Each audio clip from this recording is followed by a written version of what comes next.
সিরাতুন নবী সাল্লাল্লাহু আলাইহি ওয়াসাল্লাম আলোচনা করবেন শেখ মতিউর রহমান মাদানী। আসসালামু আলাইকুম ওয়া রাহমাতুল্লাহি ওয়া বারাকাতুহু। ইন্নাল হামদালিল্লাহ নাহমাদুহু ওয়া নাস্তাঈনুহু ওয়া নাস্তাগফিরুহু ওয়া নাউযু বিল্লাহি মিন শুরুরি আনফুসিনা ওয়া মিন সাইয়্যাতি আ'মালিনা মান ইয়াহদিহিল্লাহু ফালা মুদিল্লা লাহু ওয়া মান ইউদ্লিল ফালা হাদিয়া লাহু ওয়া আশহাদু আল লা ইলাহা ইল্লাল্লাহু ওয়াহদাহু লা শারীকা লাহু ওয়া আশহাদু আন্না মুহাম্মাদান আবদুহু ওয়া রাসূলুহু সাল্লাল্লাহু তাআলা আলাইহি ওয়া আলা আলিহি ওয়া সাহবিহি ওয়া সাল্লামা তাসলিমান কাসীরা। আম্মা বাদ। সম্মানিত দিনী ভাতৃমণ্ডলী, আল্লাহ রাব্বুল আলামিনের প্রশংসা এবং প্রিয় নবী সাল্লাল্লাহু আলাইহি সাল্লামের উপর সালাত ও সালামের পর আজ জুমাবার এশার সালাতের পর তারিখ 15 শাবান 1443 হিজরি মোতাবেক 18 মার্চ 2022 আমাদের ধারাবাহিক আলোচনা সিরাতুন নবী সাল্লাল্লাহু আলাইহি সাল্লাম, নবী সাল্লাল্লাহু আলাইহি সাল্লামের জীবনীর পর্ব নম্বর 62। বিষয়বস্তু রাসূলুল্লাহ সাল্লাল্লাহু আলাইহি সাল্লামের রাজা বাদশাদের নামে পত্র প্রেরণ বা চিঠি, ইসলামের দাওয়াত নিয়ে। পত্র প্রেরণ এবং ইসলামের দাওয়াত দিয়ে যে চিঠিগুলো রাসূলুল্লাহ সাল্লাল্লাহু আলাইহি সাল্লাম বিভিন্ন দেশের রাজাদের, শাসকদের লিখেছিলেন। বেশ কয়েকটি চিঠি ছিল। আমরা চেষ্টা করব 3টি পর্বে শেষ করার, তার মানে সামনে সপ্তাহে ইনশাআল্লাহ, যদি জুমার দিনে যেমনটা বললাম যে আমাদের সম্মেলন রয়েছে, তাহলে ইনশাআল্লাহ শনিবারের দিন আমরা শেষ করে নেব। জি, কিন্তু শেষ করে নেব ইনশাআল্লাহ রমজানের আগে। আল্লাহ যেন তৌফিক দান করেন। তো আজকে পর্ব নম্বর 62। বিষয়বস্তু বললাম যে নবী সাল্লাল্লাহু আলাইহি সাল্লামের রাজা বাদশাদের নামে চিঠি প্রেরণ এবং ইসলামের দাওয়াত। সেই চিঠি ছিল মূলত ইসলামের দাওয়াতকে কেন্দ্র করে, ইসলামের দিকে আহ্বান, স্পষ্ট ভাষায়। প্রথম পর্বে আমরা 3 জন রাজার কথা, 3 দেশের আলোচনা করেছি যাদের কাছে রাসূলুল্লাহ সাল্লাল্লাহু আলাইহি সাল্লাম ইসলামের দাওয়াত দিয়ে চিঠি লিখেছিলেন। প্রথম হচ্ছে নাজাশি, আবেশিনিয়ার বাদশাহ। দ্বিতীয় হচ্ছে মেসরের বাদশাহ মুকাউকিস। আর তৃতীয় হচ্ছে কেসরা, পারস্য সাম্রাজ্যের রাজা। এই 3 জনের ইসলামের দাওয়াত নবী সাল্লাল্লাহু আলাইহি সাল্লামের 3 জনকে এবং চিঠি প্রেরণ সম্পর্কে গত সপ্তাহে প্রথম পর্বে আলোচনা হয়েছে, মানে চিঠি প্রেরণের প্রথম পর্ব, প্রথম পাঠ। দ্বিতীয় পাঠ আজকে তাহলে চিঠি প্রেরণ। এই ক্ষেত্রে লম্বা চিঠির বিষয়বস্তু রয়েছে। নবী করিম সাল্লাল্লাহু আলাইহি ওয়াসাল্লামের চিঠি রোম সম্রাটের উদ্দেশ্যে। এর আগে আলোচনা করেছি বিভিন্ন প্রসঙ্গে যে সেই যুগে পৃথিবীতে 2টো মহাশক্তি ছিল বা পরাশক্তি ছিল। যেমন আজকাল 2টো বা 3টি শক্তি আছে পৃথিবীতে। পরাশক্তি, বড় শক্তি, আমেরিকা, রাশিয়া, চায়না। ঠিক ওই যুগে রোম সাম্রাজ্য, আর একটি ছিল পারস্য সাম্রাজ্য। আর এই 2টো যে হিরো, এই 2টো হিরোতে লড়াই লেগে থাকত। এই লড়াইয়ে একবার রোমেরা হেরে যায় প্রথম, আর পারস্য জিতে যায়। আর তারপরে পরের লড়াইয়ে রোম জিতে যায়, যারা খ্রিস্টান ছিল, আর পারস্যের মজুস অগ্নিপূজক মুশরিকরা হেরে যায়। এই বিষয়টি আল্লাহ রাব্বুল আলামিন সূরা রুমে তুলে ধরেছেন। একটি সূরাই রয়েছে, সূরা রোম, রোমান, ইংলিশে যাদেরকে রোমান বলা, এটা হচ্ছে আরবিতে রুম। আর এরা হচ্ছে ইউরোপিয়ান, আজকালকার নতুন ভাষাই হচ্ছে ইউরোপিয়ান, শ্বেতাঙ্গ, পশ্চিমা। জি জি, যদি এই শ্বেতাঙ্গদের রাজত্ব একেবারে তাবুক, কাছাকাছি তাবুক পর্যন্ত ছিল। জি হ্যাঁ, জর্ডন, তারপরে সিরিয়া, প্যালেস্টাইন, এগুলো সব তাদের দখলে ছিল। জি,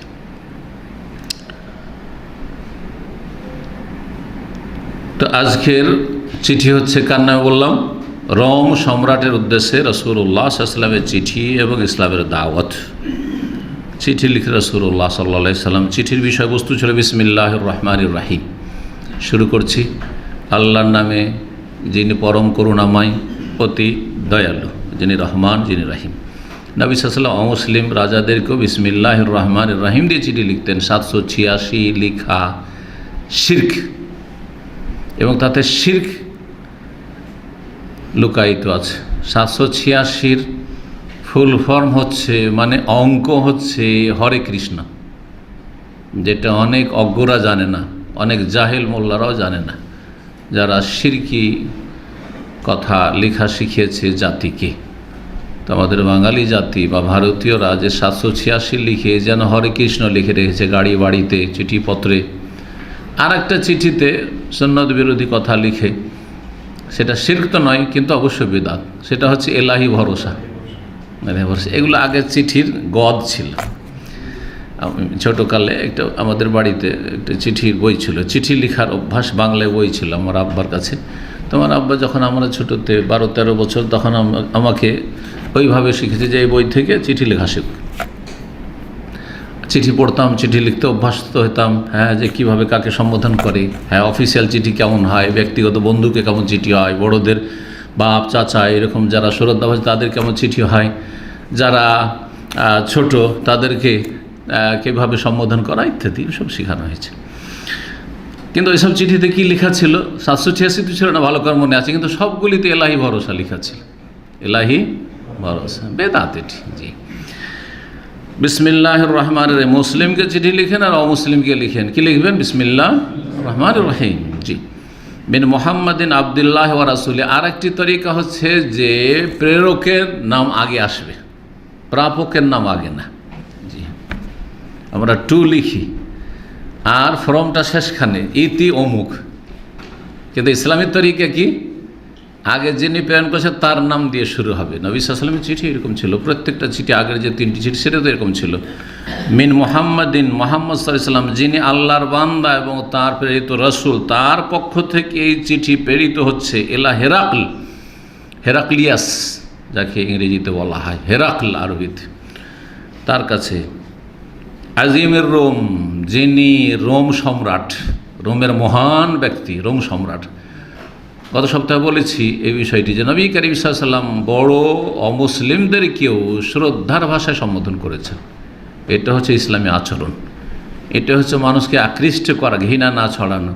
এটি হচ্ছে যার যে সম্মান রয়েছে, হ্যাঁ, পদমর্যাদা রয়েছে, সেটাকে অখণ্ড রাখার চেষ্টা করা। এর মাধ্যমে আপনি মানুষকে কাছিয়ে নিতে পারবেন, হ্যাঁ, আপনি দূরে সরিয়ে দেবেন না, যতই পাপী হোক না কেন। কারণ কাফের রাজারা পাপী না, ভোগবিলাসী না, তাদের কাছে হালাল হারাম বলে কোনো কিছু ছিল নাকি?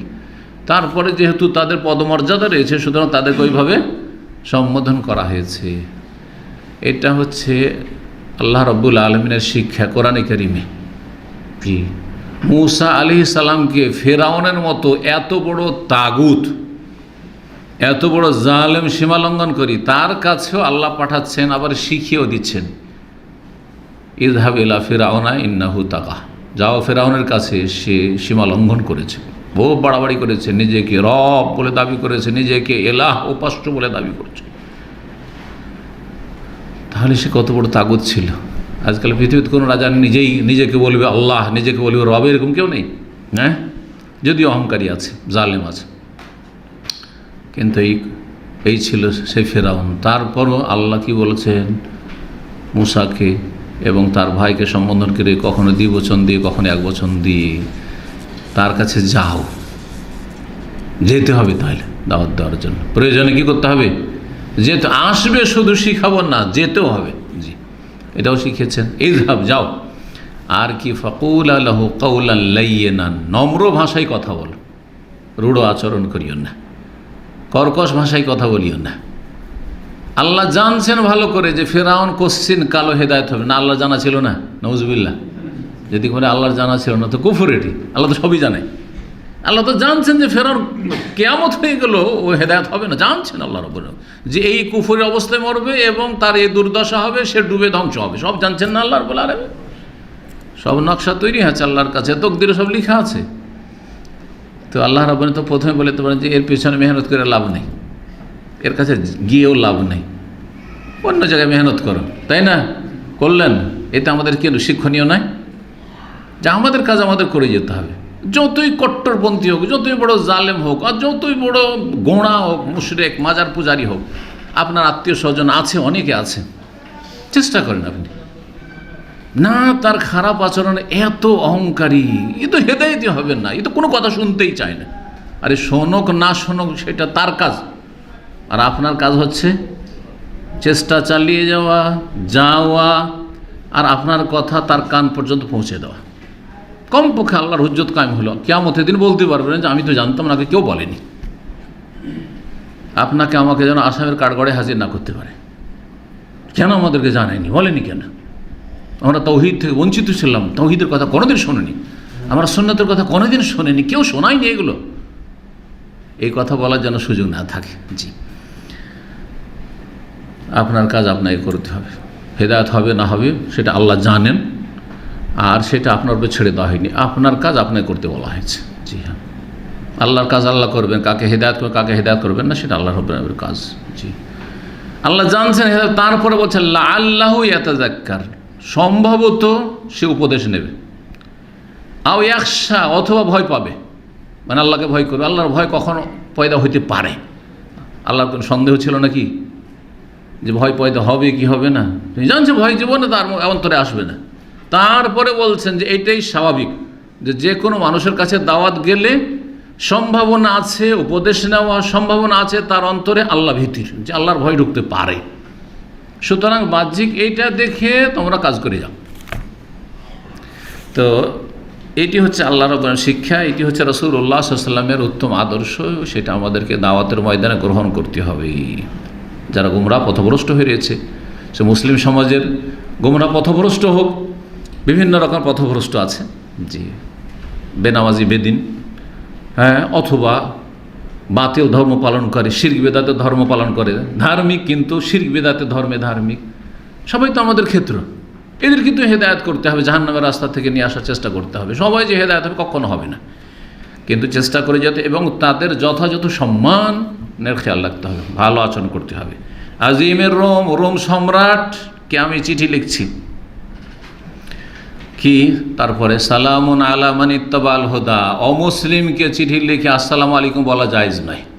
সুতরাং সালাম ওই সব ব্যক্তির ওপর যারা হেদায়েত, সঠিক পথের অনুসারী, সঠিক পথের অনুসরণ করে, সঠিক পথের প্রতি হয়ে গেল। তারপর আসলিম তাসলাম, তাহলে সালাম দিলেন না নবী সাল্লাল্লাহু আলাইহি ওয়াসাল্লাম, শর্ত সাপেক্ষ সালাম দিলেন বলাও যাবে না, আর দিলেন না কথা বলা যাবে না, শর্ত সাপেক্ষ সালাম।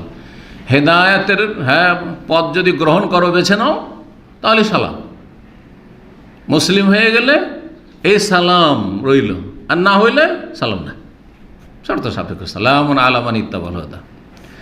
আসলিম তাসলাম, ইসলাম গ্রহণ করুন, তাসলাম, নিরাপদ থাকবেন, সুরক্ষিত থাকবেন, সহি সালামত থাকবেন। তাসলাম সালেমায় আসলাম থেকে আসলিম, আবার লিখছেন নবী সাল্লাল্লাহু আলাইহি ওয়াসাল্লাম, ইসলাম গ্রহণ করুন, ইউতিকাল্লাহু আজরাকা মাররাতাইন, আপনাকে দ্বিগুণ আল্লাহ প্রতিদান দেবেন, ডবল সওয়াব দেবেন, নিজের ইসলাম গ্রহণেরও নেকি পাবেন, আর আপনার ওসিলাতে দেশবাসী, জনগণ, প্রজারা যে হেদায়েত হবে, যে রাজা হেদায়েত হয়ে গেছে, মুসলিম হয়ে গেছে, আমরাও মুসলিম হয়ে যাব, ওদের নেকিগুলো এক ভাগ করে আপনি পেতে থাকবেন। এই জন্য দ্বিগুণ বলা হয়েছে, কারণ সবাই তাকিয়ে থাকে বড় মানুষের দিকে, আমাদের বড়রা কী করছে, দেখে না? যেন আমাদের সমাজের যারা নেতৃস্থানীয় ব্যক্তি, প্রভাবশালী ব্যক্তি, ধনাঢ্য ব্যক্তি, চেয়ারম্যান, এমপি, প্রশাসনে যারা আছে, তারা যদি সহি আকীদা গ্রহণ করে, তো বাকিগুলো হেদায়েত হইতে সময় লাগবে না। এইরকমই যেসব ধর্মগুরু রয়েছে, শিরক বিদআতের এইসব পীরগুলো যদি হেদায়েত হয়ে যায়, একটা ঝুঁকি নিতে হবে তাদেরকে, কারণ অনেকে তাদের দুশমন হয়ে যাবে। অনেকে বলবে যে এতদিন কেন বলনি, ঠিক না, এতদিন জানতাম না, সোজা কথা, এতদিন বুঝতে পারিনি, সোজা কথা। কিন্তু এই সব নিতে চাই না। এই যে মান ইজ্জত পেয়ে, ভক্তি পেয়ে বদভ্যাস হয়ে গেছে, আর নজর নিয়াজ খেয়ে, হারাম খেয়ে যে বদভ্যাস হয়ে গেছে, হেদায়েতের রাস্তা খুলে গেলেও, সঠিকটা বুঝতে পারলেও এই সব বিদাতি মোল্লাদের পক্ষে সম্ভব হয় না, বিভিন্ন বাধার কারণে। জি, ইসলাম গ্রহণ করুন, ইউতিকাল্লাহু আজরাকা মাররাতাইন, তাহলে আপনাকে আল্লাহ রাব্বুল আলামিন আপনার আজর, পারিতোষিক দেবেন দ্বিগুণ। ফাইন তাওয়াল্লাইতা, কিন্তু আপনি যদি বিমুখ হয়ে যান, ফিরে যান, না ইসলাম গ্রহণ করব না, জেনে রাখুন, মনে রাখুন, ফাইন্না আলাইকা ইসমাল ইয়ারিসিন, ফাইন্না আলাইকা ইসমাল আরিসিন, ইয়ারিসিন 2 রকম রিওয়ায়াত রয়েছে, এখানে আরিসিন। তাহলে আপনার ওপর যত কৃষকরা রয়েছে, মানে দেশের সিংহভাগ জনগণ, রোম দেশের তখন কৃষি কাজ করত, যখন সিংহভাগ কৃষি কাজ করে মানে জনগণ এখানে বোঝাতে চেয়েছে। সুতরাং যত সাধারণ জনগণ রয়েছে সবাই রাজার দিকে তাকিয়ে আছে, আপনাকে সমস্ত কৃষকদের গুনার বোঝা বহন করতে হবে, কারণ আপনার কারণে তারা ইসলাম গ্রহণ করল না, সাহসী করল না যে রাজা ইসলাম গ্রহণ করেনি, আমরা যদি ইসলাম গ্রহণ করি কি জানি কোন শাস্তি আসে, কোন বিপদ নেমে আসে, তাই না? তারপরে সূরা আলে ইমরানের আয়াত নম্বর 64, প্রায় চিঠিগুলিতে আয়াত নবী সাল্লাল্লাহু আলাইহি ওয়াসাল্লাম লিখেছেন ইসলামের দাওয়াত দিয়ে, ইয়া আহলাল কিতাব, হে আহলি কিতাব, কিতাব ধারণকারীরা মানে ইহুদি খ্রিস্টানরা, আর এই রাজা যেহেতু খ্রিস্টান ছিলেন, তা আলাউ ইলা কালিমা, এমন একটি সেন্টার পয়েন্ট, এমন একটি বাক্যের দিকে চলে আসো, তৌহিদের কালিমা, যেটি কালিমা তয়্যিবা, পাক পবিত্র কালিমা, যেটি কালিমা তো তৌহিদ, আল্লাহর তৌহিদ একত্বের ঘোষণা, যেটি রিসালাতের ঘোষণা, লা ইলাহা ইল্লাল্লাহ মুহাম্মাদুর রাসূলুল্লাহ, এই কথার দিকে চলে আসো। সাওয়াইম বাইনানা ওয়া বাইনাকুম, যেই কথাটি আমাদের মাঝে আর আপনাদের মাঝে সমান, মানে সবার তাতে অধিকার রয়েছে। এই কালেমাটি সবার, সকল মানুষের জন্য, কারণ সকল মানুষকে আল্লাহ সৃষ্টি করেছেন, সকল জিনকে আল্লাহ সৃষ্টি করেছেন লিয়াবুদুন, একমাত্র আল্লাহর ইবাদতের জন্য, তৌহিদের জন্য, এই কালেমার প্রতিষ্ঠার জন্য। কি সেটা? আল্লাহ নাবুদা ইল্লাল, আল্লাহ নাবুদা, আমরা ইবাদত করব না, লা ইলাহা, বাতিলগুলো নেই, ইল্লাল্লাহ, একমাত্র আল্লাহর ইবাদত করব, আল্লাহর ইবাদত ছাড়া কারো করব না। তার মানে লা ইলাহা ইল্লাল্লাহ, এই কালেমার দিকে চলে আসুন, চলে আসু। ওয়ালা নুশরিকা বিহি শাইআ, আর আমরা কোনো কিছুকে আল্লাহর সাথে শরীক করব না, অংশীদার স্থাপন করব না। ওয়ালা ইয়াত্তাখিযা বা'দুনা বা'দান আরবাবা মিন দুনিল্লাহ, আমাদের একে অপরকে আল্লাহকে বাদ দিয়ে পৃষ্ঠপোষক, বিধানদাতা, তারপরে রব হিসাবে, আর বাব রব্বের বহু বচন, বিধানদাতা রব হিসাবে, পালনকর্তা হিসাবে গ্রহণ করবে না। ফাইন তাওয়াল্লাউ, এসব কথা পৌঁছে যাওয়ার পরেও যদি তারা ফিরে যায়, আল্লাহ বলছেন কোরআনে কারিমে, তারা যদি ফিরে যায়, না মানে আহলে কিতাব ইহুদি খ্রিস্টানরা, অথচ মুশরিকদের তুলনায়, হিন্দুদের তুলনায়, মজুস অগ্নিপূজকদের তুলনায়, বুদ্ধিস্টদের তুলনায়, যারা পৌত্তলিক বিভিন্ন ধর্মাবলম্বী রয়েছে তাদের তুলনায়, যাদের কাছে আসমানি কিতাব তওরাত ইনজিল এককালে এসেছে, আম্বিয়া রসুলগণের প্রতি ঈমানের যারা দাবিদার ইহুদি খ্রিস্টান, তো তাদের কাছে তুলনামূলক কিছু জ্ঞান আছে ভবিষ্যৎবাণী সম্পর্কে। তারপরে যদি তারা ফিরে যায়, বিমুখ হয়ে যায় ইসলাম থেকে, ফাকুলু, তাহলে তাদেরকে বলে দাও, হে মুসলিম, হে মুসলিমরা, হে নবী সাল্লাল্লাহু আলাইহি ওয়াসাল্লাম এবং তার সাথী সঙ্গীগণ, ইশহাদু, তোমরা সাক্ষী থেকো, বেআন্না মুসলিমুন, যে আমরা কিন্তু মুসলিম, তোমরা মুসলিম হও আর না হও, আমরা মুসলিম।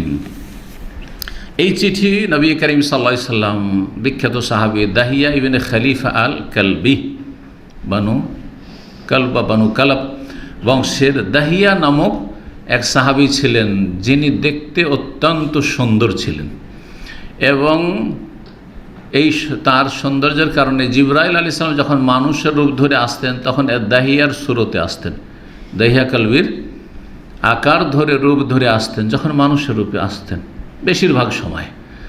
আর কখনো কখনো আগন্তুক অপরিচিত ব্যক্তি হয়ে আসতেন, যেমন যে জিবরাইল আলাইহিস সালামের যে হাদিস, যেখানে সাদা ধবধবে পোশাক পরে আসছেন, আর আসার পরে কয়েকটি প্রশ্ন করছেন ইসলাম সম্পর্কে, ঈমান সম্পর্কে, ইহসান সম্পর্কে, তার কিয়ামত সম্পর্কে, কিয়ামতের লক্ষণ সম্পর্কে, তাই না, যে 5টি প্রশ্ন। তখন কিন্তু দাহিয়ার সুরতে আসেননি, দাহিয়ার রূপ ধরে আসলে তো সাহাবীরা চিনতে পারতো এটা তো দাহিয়া, কিন্তু তা তো হয়নি।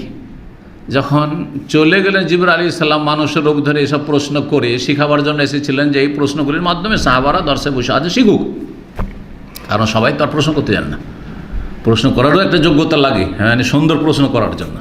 এমনি যেই সে প্রশ্ন তো সবাই করতে পারবেন, কিন্তু ভালো প্রশ্ন করার মতো একটা যোগ্যতাও দরকার আছে মিনিমাম।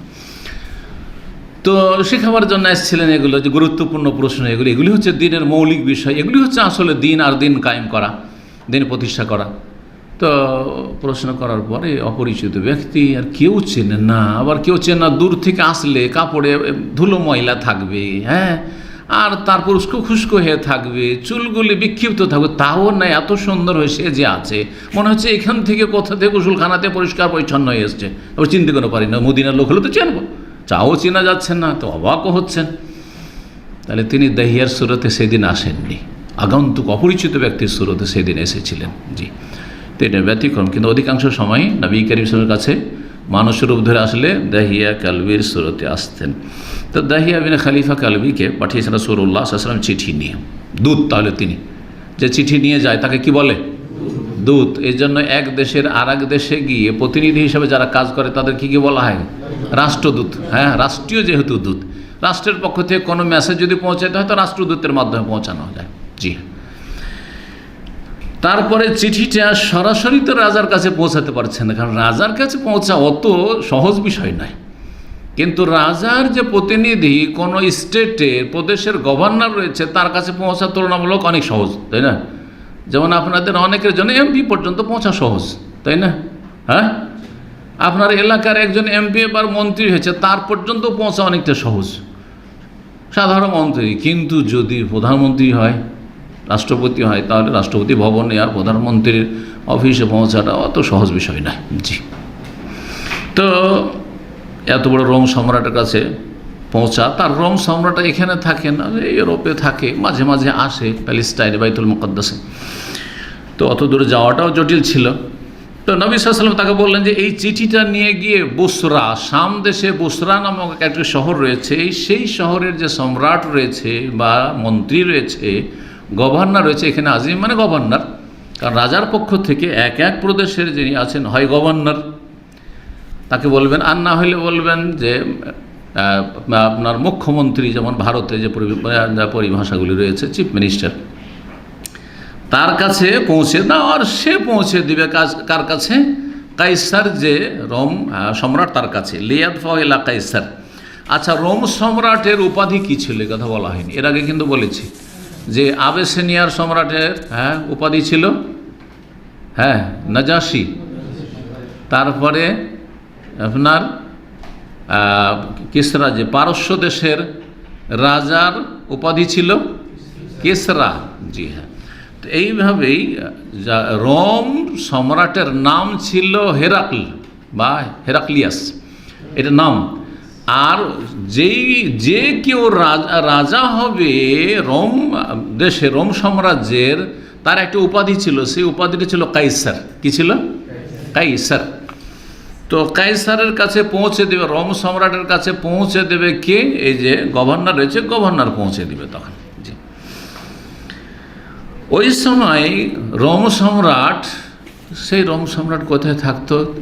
বর্তমান ইটালি অথবা যে আপনার ইয়েতে, যেখানে ভ্যাটিকানে ধর, জি, ভ্যাটিকান সিটি। ভ্যাটিকান এমন একটা সিটি, যেই সিটিতে শুধুমাত্র কি আছে? গির্জা আছে, অন্য কোনো উপাসনালয় নেই। জি, তো তাদের যদি অধিকার থাকে এভাবে ধর্মকর্ম করার, তো যারা হকপন্থী, আল্লাহর দিন, আল্লাহর মনোনীত দিনের অনুসারী ইসলামের হক নেই।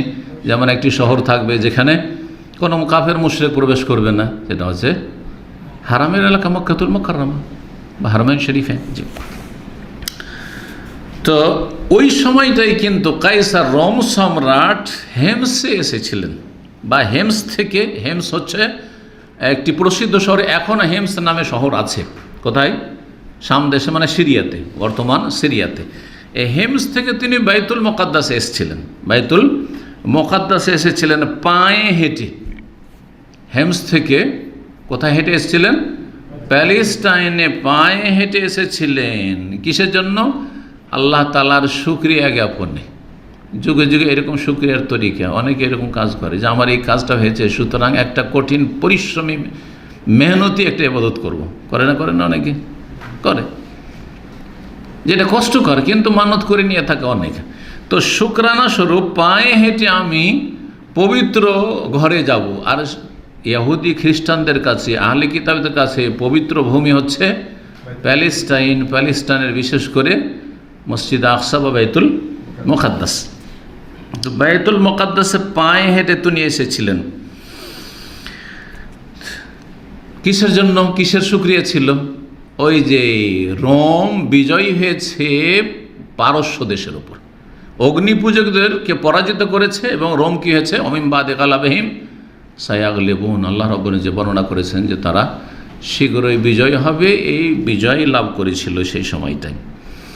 তো সেটা হুদাইবিয়ার সন্ধির পরে 6ষ্ঠ হিজরির শেষ দিকে অথবা 7ম হিজরির শুরুতে। এই ঘটনাগুলি কখন, চিঠিপত্র প্রেরণের 7ম হিজরির শুরুর দিকে। যখন চিঠি এসে পৌঁছিল, চিঠি তখন বসরা থেকে পৌঁছে গেল কায়সারের কাছে, রোম সম্রাটের কাছে। যখন চিঠি পৌঁছে গেল, চিঠিটা পড়ে দেখলেন, অনুবাদকের মাধ্যমে বুঝলেন যে এতে ইসলামের দাওয়াত আমাকে দেওয়া হয়েছে। তখন তার যে সেনাবাহিনী ছিল তাদের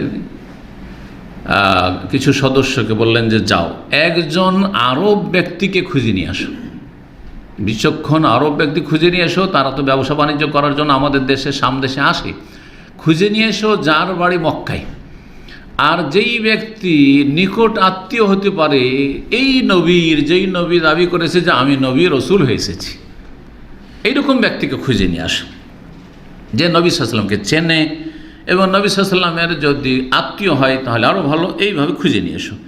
এসে আবু সুফিয়ানকে পেয়ে গেল। তলাশ করতে করতে আবু সুফিয়ান ব্যবসা বাণিজ্যের জন্য নেতা, মক্কার জাদরেল নেতা, সে ওখানে গিয়েছিল। আর কোরাইশদের, নবী সাল্লাল্লাহু আলাইহি ওয়াসাল্লাম বংশধর সব কাফের অমুসলিম। এই আবু সুফিয়ান তখন ইসলাম গ্রহণ করেনি। আবু সুফিয়ান কুফরের অবস্থায় তখন, পরে ইসলাম গ্রহণ করেছেন তিনি।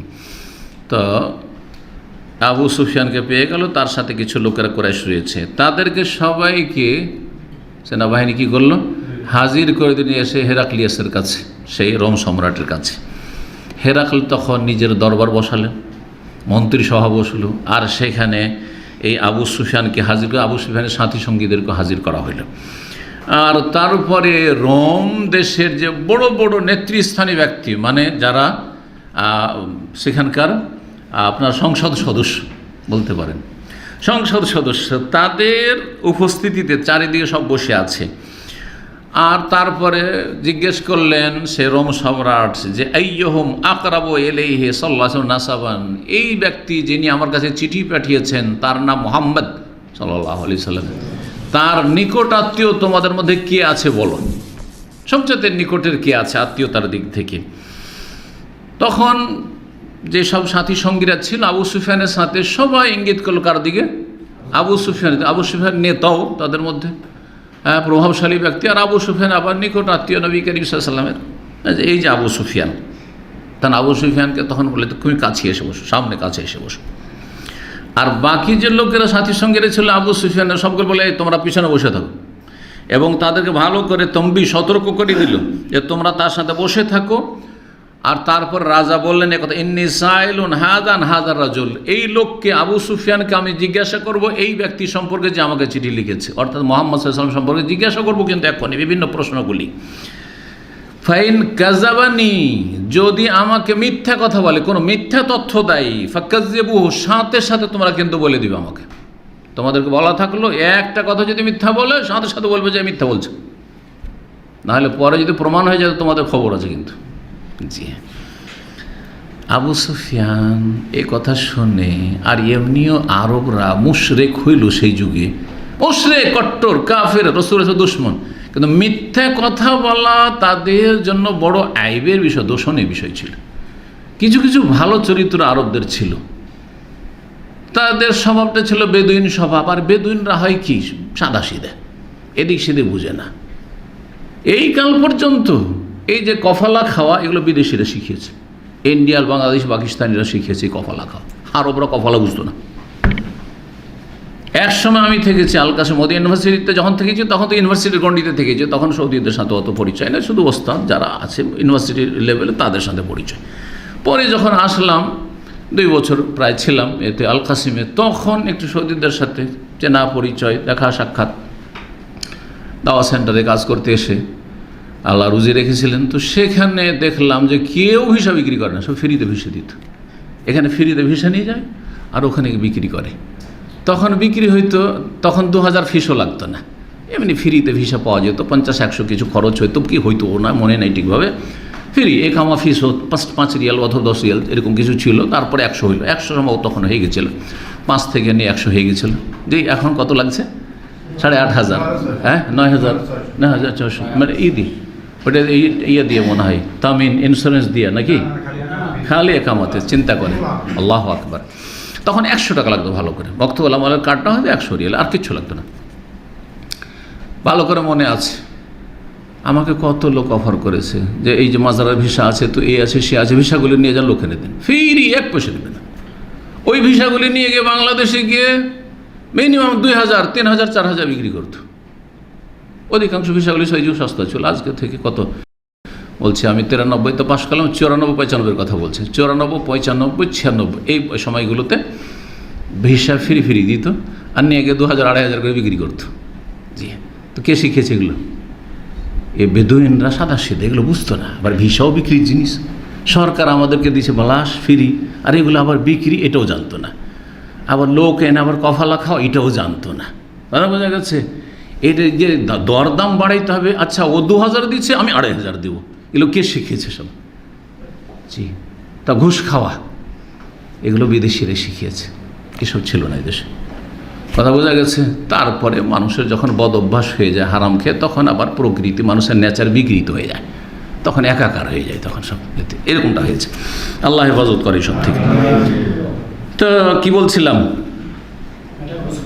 আরবরা মুশরিক, পৌত্তলিক, কাফের, অনেক পাপে জড়িত, কিন্তু তারপরও বেশ কিছু ভালো অভ্যাস ছিল।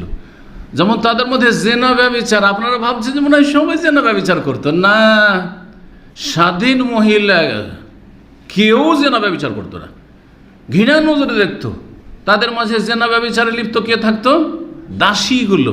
এজন্য হিন্দু যে হামজা রাদিয়াল্লাহু তাআলা আনহার কলিজা চিবিয়েছে, হিন্দ যে হামজা রাদিয়াল্লাহু কলিজাকে মালা বানিয়েছে, কত কট্টর ছিল আবু সুফিয়ানের স্ত্রী, পরে ইসলাম গ্রহণ করেছে রাদিয়াল্লাহু তাআলা আনহা। আল্লাহর কত রহমত যে এত বড় অপরাধীকে আল্লাহ হিদায়াত নসিব করেছেন। তো আমাদেরকে আল্লাহ হিদায়াত দেবেন না, কিন্তু অন্তরটা চাইতে হবে, চাইতে হবে অন্তর থেকে।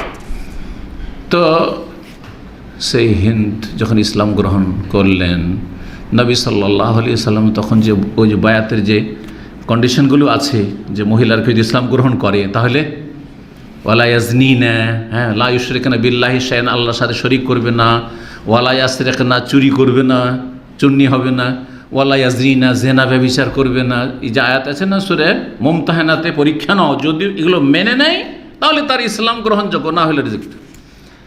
আল্লাহ ইমতিহান, পরীক্ষা নিতে বলেছেন।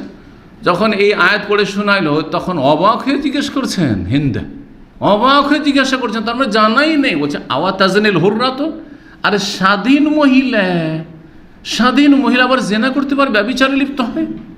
কিন্তু আজকাল সতী পাওয়া মুশকিল, সব স্বাধীন। এগুলো ওই গোলামের যুগ নেই, দাস দাসীর যুগ নেই। আর তখন দাস দাসীরা, বা যদি কোনো স্বাধীন পুরুষও জেনা করতো, ওই দাসীর সাথে জেনায় লিপ্ত হইতো, কারো দাসীর সাথে। কিন্তু স্বাধীন মহিলার দিকে চোখ উঠিয়ে একটু দেখবে প্রেম করার জন্য, হ্যাঁ, ব্যভিচারের জন্য, অসৎ নিয়ত নেই, এইটা কল্পনা তো তাদের ছিল না। অবাক হচ্ছে যে এটা আবার হইতে পারে নাকি, আমরা কোনোদিনই সবে নাই, অথচ কট্টর মুশরিক মহিলা। জি, এইরকমই তাদের মধ্যে পজিটিভ ভালো দিক ছিল। তারা হাজিদের খেদমত করতো, হাজিদেরকে পানি পান করাইতো, জমজম, হাজিদের খাওয়া দাওয়া করাইতো, হাজিদের কত হাজিদের আপ্যায়ন করতো। হ্যাঁ, মেহমান আছে, বড় বড় উঁটি, একজনের জন্য একটা উঁটি জবাই করে দিলে। আজকাল আমরা করব, একজনের যে একটা মুরগিও করবেন, একটা মুরগি দিয়ে বসে চিকেন দিয়ে গোটা বাড়ি সারব, কিন্তু একটা উঁট আরবরা জবাই করে দিত। এগুলো শুনে কাল্পনিক কথা না, বাস্তব। ওই তখন থেকে চলে আসে আরবদের বেশি খাবার নিয়ে বসে, কারণ বেশি খাবার না পেশ করলে মেহমানের সামনে আপনি কি করলেন? অবমাননা করলেন, অপমান করলেন আপনি। এই সামান্য এতটুকু পেশ করবেন, না না চলবেন না। রোবদাজা 4 ভাগের 1 ভাগ এটা আপনি খেতে পারেন, কিন্তু না, একটা গোটা কমপক্ষে দিতে হবে। জি, তো যাই হোক, মিথ্যা বলা এক তো দোষণীয় বিষয় ছিল। তারপরে আবার সাক্ষী বৈশা আছে, তাদের বলে দেওয়া হয়েছে যদি একটু মিথ্যা বলে, সাথে সাথে তোমরা বলে যে মিথ্যা বলছো। ভয় পেয়ে গেছে আর লজ্জা পেয়েছে, কেমন করে মিথ্যা বলবো। আচ্ছা, এইখানে যদি তারা কিছু নাও বলে যে আমাদের নেতা মান সম্মান রক্ষা করে, মক্কা গিয়ে ঘরে ঘরে চর্চা হয়ে যাবে যে আবু সুফিয়ান এখানে মক্কাই তো আমাদের নেতা, সত্য কথা বলে, কিন্তু ওইখানে মিথ্যা বলে এসছে, রাজার দরবারে মিথ্যা কথা বলে এসছে। ও একটা ভয়, মান সম্মান বলে। আজকাল মুসলিম সমাজের এমন অসৎ লোক আছে, অসাধু লোক আছে, নির্লজ্জ, এদের লজ্জা শরম নেই, বিভিন্ন পাপে সামাজিক অপরাধে জড়িয়ে আছে, কোনো সমাজ বলে লজ্জা নেই, আল্লাহকেও ভয় নেই, সমাজকেও লজ্জা করে না। অথচ সমাজ বলে লজ্জা আবু সুফিয়ানের ছিল কুফরি অবস্থায়। যে সমাজে কি বলবে, মক্কায় গিয়ে চর্চা হবে যে আমি মিথ্যা কথা বলে এসেছি, একটাও মিথ্যা কথা বলেনি। জি, হেরাকল কয়েকটি প্রশ্ন করেছেন, প্রশ্নগুলি শুনেন। আর এই রেওয়ায়াত শুধু সিরাতের রেওয়ায়াত না, সিরাতের নয়, বরং হাদিস সহিহ বুখারীতে রয়েছে বিস্তারিত। এই ঘটনায় হুবহু কোথায় রয়েছে? সহিহ বুখারীতে রয়েছে। হেরাকল প্রথম প্রশ্ন করলেন, কাইফা নাসাবুহু ফিকুম, এই মুহাম্মদ সাল্লাল্লাহু আলাইহি ওয়াসাল্লাম যিনি আমাকে চিঠি লিখেছেন ইসলামের দাওয়াত দিয়ে, তার বংশীয় মর্যাদাটা তোমাদের মাঝে কেমন, মানে বংশের দিক থেকে তার বংশটা কেমন। কেন, বংশের একটা কিন্তু গুরুত্ব আছে, সেটা একটা অভিজ্ঞতা না হলে বুঝবেন না। আমিও বুঝতাম না, আমি নিজের কথা বলছি। আমি মনে করতাম যে গরিবরাই বেশি ধার্মিক হয় মনে হয়, কিন্তু সবসময় গরিব ধার্মিক হয় না, এই ধারণাটা ভুল। আবার ধনী ঘরে পয়সা আছে বলেই মনে হয় খুব সম্ভ্রান্ত না, পয়সাতে সম্ভ্রান্ত পরিবার না। হতে পারে আজকে ওর ঘরে পয়সা হয়েছে, কিন্তু ওর বাপ দাদা 14 পুরুষ আগে থেকে ছোট লোক, যার ফলে ওই ছোট লোকই বংশ পরম্পরা থেকেই গেছে, ঘরে পয়সা হইল, অনেক আছে। আবার গরিব মানে আপনি হেউ প্রতিপন্ন করবেন না, গরিব কিন্তু তার বাপ দাদা সম্ভ্রান্ত লোক ছিল, বংশীয় মর্যাদা ছিল তাদের, যার ফলে তারা ছোট এইরকম কাজ, মানে নোংরামি কাজে তারা যেতে পারছে না। খেতে না পেলেও মানুষকে বলতে পারবেন, নিজের পরিজনের কথা কারো কাছে চাইতে পারবে না, এরকম আছে। একটা গরিব ছেলে জামাই হয়েছে, 1 পয়সার লোভ রাখে না শ্বশুরের, অথচ ধন দৌলত আছে, কারণ তার বংশীয় একটা কি আছে, মান সম্মান আছে, তার আত্মমর্যাদা বোধ আছে, যে আমার বংশ এত ছোট লোক না যে এই কাজ করে আমি শ্বশুরের মুখাপেক্ষি আবার চাইবো, আশা করে বসে থাকবো। কিন্তু অনেক ধনীর ছেলে আছে, হ্যাঁ, কুচরিত্রের, এত ধন দৌলত থাকার পরও শ্বশুরের ধন সম্পদের লোভ, যৌতুক নিয়ে আসো, এই নিয়ে আসো, তো সেই নিয়ে আসো, সরাসরি আর না হলে ইশারা ইঙ্গিতে বিভিন্ন রকমের মানসিক চাপ সৃষ্টি করে আর মানসিক অশান্তি করে স্ত্রীর, করে না ছোট লোক। তো পয়সাতে শুধু বড় লোক মানুষ হয় না, আর গরিব হইলেই যে খারাপ হয়ে যাবে এটাও জরুরি না, আর গরিব হইলেই যে আবার সবাই ভালো হয়ে যাবে এটাও না। এই জন্য বংশ দেখার বিষয়টাও একটা গুরুত্বপূর্ণ বিষয় বিয়ে শাদীর ক্ষেত্রে। জি, যদি এটা মুখ্য বিষয় নয়, কিন্তু এটা একটি বিষয়। মুখ্য বিষয় কি? দিন আখলাক, হাদিসে রয়েছে দিন আর চরিত্র।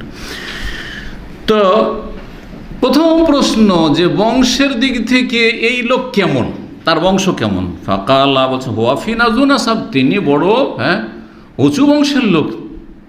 আরবদের মধ্যে সবচেয়ে শ্রেষ্ঠ বংশ হচ্ছে কোরাইশ বংশ, সেই বংশের তিনি। আর কোরাইশের মধ্যে সবচেয়ে শ্রেষ্ঠ গোত্র হচ্ছে বনু হাসেম, হাসেম গোত্র, সেই গোত্রের।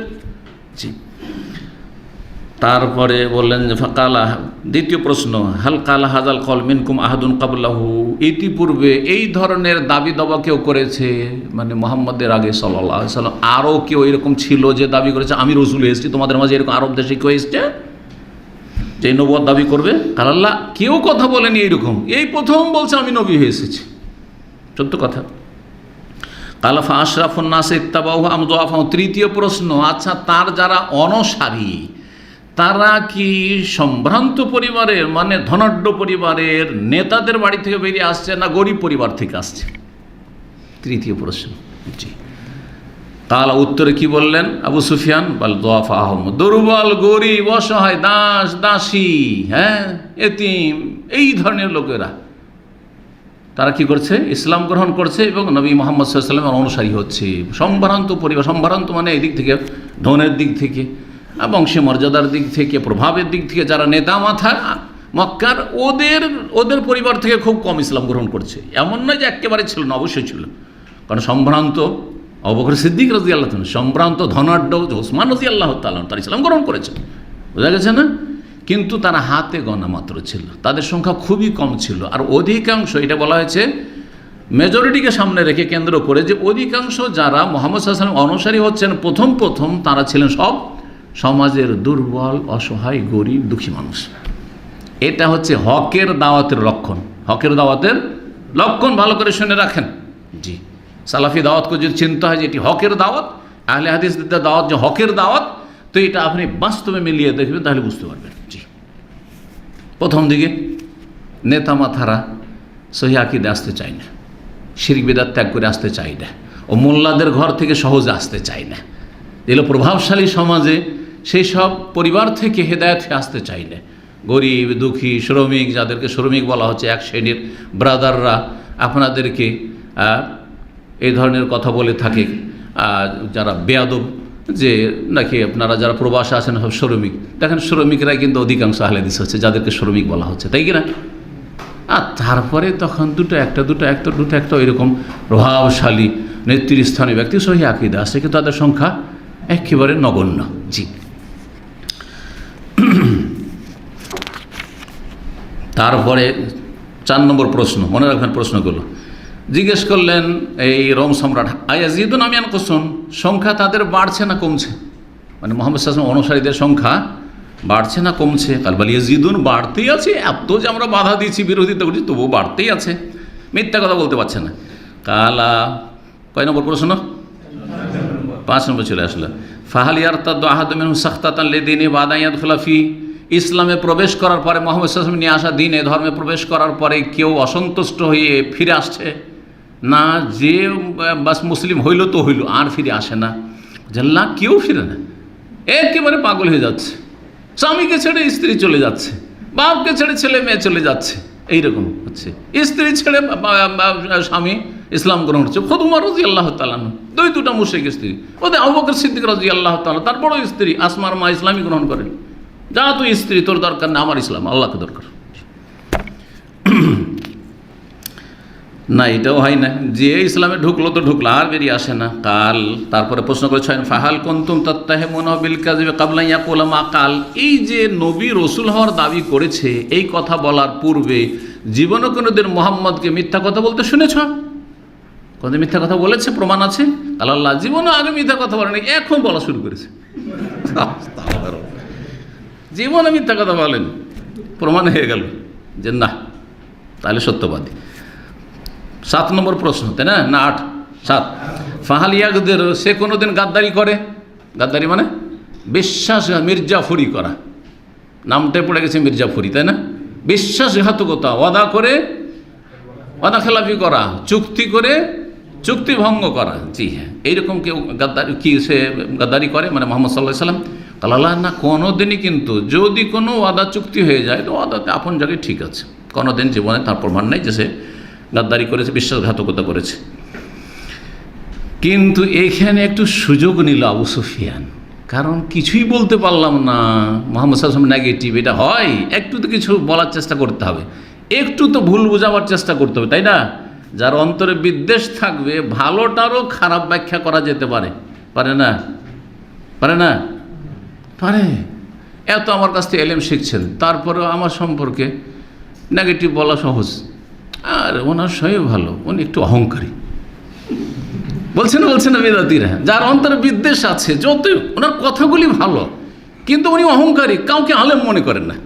কত শুনবেন এরকম কথা, কত দেখবেন সোশ্যাল মিডিয়াতে, ঠিক না? কিন্তু যারা সামনে এসেছে ঠিকই জানে যে আমি কীভাবে মানুষের সাথে কথা বলি, কীভাবে আচরণ করি। আমার ছোট, এগুলো সব ছোট, যদি আমি তুমি বলি তাও কোনো বেয়াদবি না, তারপরে আপনি বলি, ইল্লা মাশাআল্লাহ, খুব কমই লোক আছে যাকে আমি তুমি বলি, তারপরে অনেক সময় ভাই বলি, বেশিরভাগই ভাই বলি, শুধু নাম বলি না। কোনো জরুরি যে আপনি জুনিয়র আপনাকে ভাই বলতে হবে? অনেক আলেমের কথা শুনেছেন ভাই বলা, আমার কে যায় ভাই বলে দিয়েছে, বলছে যে আমি কিসের ভাই তোমার, আস্তাগফিরুল্লাহ, নাকি ভাই বলা মানহানি হয়ে গেল। কোনো বাংলাদেশের আলেমের কাছে নাম না বলে তো গীবত হবে না, কিন্তু সতর্কতার জন্য বলছি, এরকম যেন মন মানসিকতা না থাকে। শেখ কেমন আছেন না বলে যদি আমাকে ভাই কেমন আছেন, তো আমার মান সম্মান চলে গেল নাকি? এই তো আরও ভালো হইল। নবী সাল্লাল্লাহু আলাইহি ওয়াসাল্লাম বলছেন, ওয়া ইখওয়ানিল্লাযিনা লাম ইয়াতু বাদু, আমার ভাই ওরা যারা এখনো আসেনি, তোমরা তো সাহাবী, তাহলে আমাদেরকে নবী সাল্লাল্লাহু আলাইহি ওয়াসাল্লাম ভাই বলেছেন। আরে নবী যদি আমাদেরকে ভাই বলতে পারেন, তো আমি আপনাদেরকে ভাই বলতে অসুবিধা না, আপনারই যদি আমাকে ভাই বলেন তো অসুবিধা, এটাই তো ইন্নামাল মুমিনুনা ইখওয়া। তারপরও আমার সম্পর্কে এই ধরনের কথা বলা স্বাভাবিক, হ্যাঁ? কারণ আমি যদি কারোর সাথে হাসি মজাক করি, তার একটা সীমানা আছে। আমি ছাত্র পড়িয়েছি 7 বছর ধরে, ছাত্রদেরকে খুবই আদর করতাম, আর তুমি বলতাম, জীবনে তুই কোনো ছাত্রকে বলিনি, এটা আমার রেকর্ড আছে। যেমন আপনাদের অধিকাংশ আপনি ছাড়া তুমি বলা খুব কমই লোক আছে। আমি ছাত্র, ছোট ছোট বাচ্চারাও পড়েছে মাদ্রাসায়, কারণ আমি একবার দাওরা কুলিয়া থেকে শুরু করে নিচে পর্যন্ত সেই সব মাদ্রাসে পড়িয়েছি, 40 জন স্টাফের মাঝে। কোনো ছেলেকে তুই বলিনি। অনেক শিক্ষক ছিল, আরে তুই রে বলতো, আমি জীবন বলতাম না, এই কাজ করি না। এই জন্য আমার বাচ্চারা আলহামদুলিল্লাহ সৌদি আরবে এদেরকে বাংলায় ট্রেনিং করেছে। তুই যদি কোনো বড় ভাই বড় বোন কেউ ছোটোকে বলে দেয়, সাথে সাথে কমপ্লেন আমার কাছে আসবে, আব্বু আমাকে গাল দিয়েছে। কী বলে গাল দিয়ে হয়েছে? তুই বলেছে। আমার বাসাতে তুইটা আমার ছেলে মেয়েদের কাছে গালি, কেন তুই বললাম, বুঝতে পেরেছেন? অসন্তুষ্ট হয়ে যাবে, সাথে সাথে অভিযোগ আসে আমার কাছে। আমি যদি বাসা যাই আর কেউ যদি তুই বলে দেয়, এরকমটা হয়েছে, সাথে সাথে আমি সতর্ক করেছেন, না তুই বলা চলবে না, নিষেধ একবার। যদি কিছু হয়, বেয়াদবি করে, দুষ্টামি করে, আমি আছি। হ্যাঁ, তার আগে তোমার আম্মা আছে, ও যদি পারলো সামলাইলো ঠিক আছে, যদি বললো যে না বিচার পাইনি সেখানে আমার কাছে আসো, কিন্তু তুই বলার অধিকার নেই বড়দের। জি, যেমন ছোটরা আপনি বলবে। এখন এই তুমি বলা অভ্যাস আপনারা অনেকে করিয়ে দিচ্ছেন ছেলেদেরকে। বাপ মাকে তুমি বললে নাকি বেশি ভালোবাসা হয়, তুমি বললে কি হয়? বেশি ভালোবাসার আদর হয়। এই থিওরিটাও কিন্তু বাঙালি সমাজে কাজ করছে। আর এইটা করতে গিয়ে সাইড এফেক্ট শুনবেন। এক জায়গায় গেছি বক্তব্যে, আর একজন দায়ীর ছেলে ওর বাপ মাকে তুমি করে, তখন বাপকে যখন তুমি বলে, তো এটাও তো একটা শেখ, আমার বাপও শেখ, ও শেখ, তখন আমাকে বলছে যে তুমি ভালো আছো। তো বাকি রে, তুমি বলছি ছেলে না যে 3 বছর 4 বছর 5 বছরে তো অবুঝ ছেলের বয়স প্রায় 12-13, এই আবদুল্লাহর মতো 12-13 বছর ছেলে তুমি কাকে বলতে হয়, আপনি বলতে হয় জানে না। কেন জানে না? কেন বাপ মা আপনি শেখান? তুমি এটাই শিখে, ও জানছে আমার বাপ মা সবচেয়ে বড়, আর শেখ আমার বাপের মতোই, সুতরাং এও তুমি না। যাই হোক, ফিরে আসি।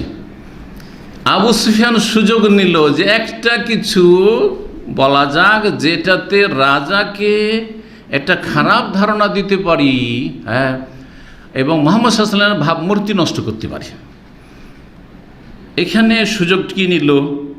কারণ হুদায়বিয়ার সন্ধি হয়ে আছে কয় বছরের জন্য? 10 বছরের সন্ধি আছে। গাদ্দারি তো করে না, বিশ্বাসঘাতকতা করে না, চুক্তি ভঙ্গ করে না। তবে আমাদের কিন্তু এখন 10 বছরের জন্য তার সাথে চুক্তি হয়েছে, জানি নাই 10 বছরে কি করে। কি বললাম? আমাদের এখন কিন্তু সন্ধির যুগ চলছে, 10টা বছর চলছে, বলতে পারবো না কি যে করে, কোনো বিশ্বাস নেই। নেগেটিভ হলো কি হলো না? হ্যাঁ, নেগেটিভ। যে কোনো ভালো মানুষ, শাইখ তো খুবই ভালো মানুষ, এখন পর্যন্ত খুব ভালোই দেখেছি, কিন্তু জানি না কখন কি করে। ঢুকালেন না কিছু, তার মানে তার ইমান এমন না, কচুর পাতার পানির মতো, ঠিক না? আল্লাহ হেফাজত করে আমাদের ইমান আমলে। জি, যদিও আল্লাহ রাব্বুল হাতে মানুষের ইমান, কিন্তু তারপর কারো সম্পর্কে মন্তব্য করার এই অধিকার আপনাকে তো কেউ দেয়নি, তাই না? জি, তো এই কথা। তারপরে প্রশ্ন করলো, কয় নম্বর প্রশ্ন হবে? 8 সম্ভবত।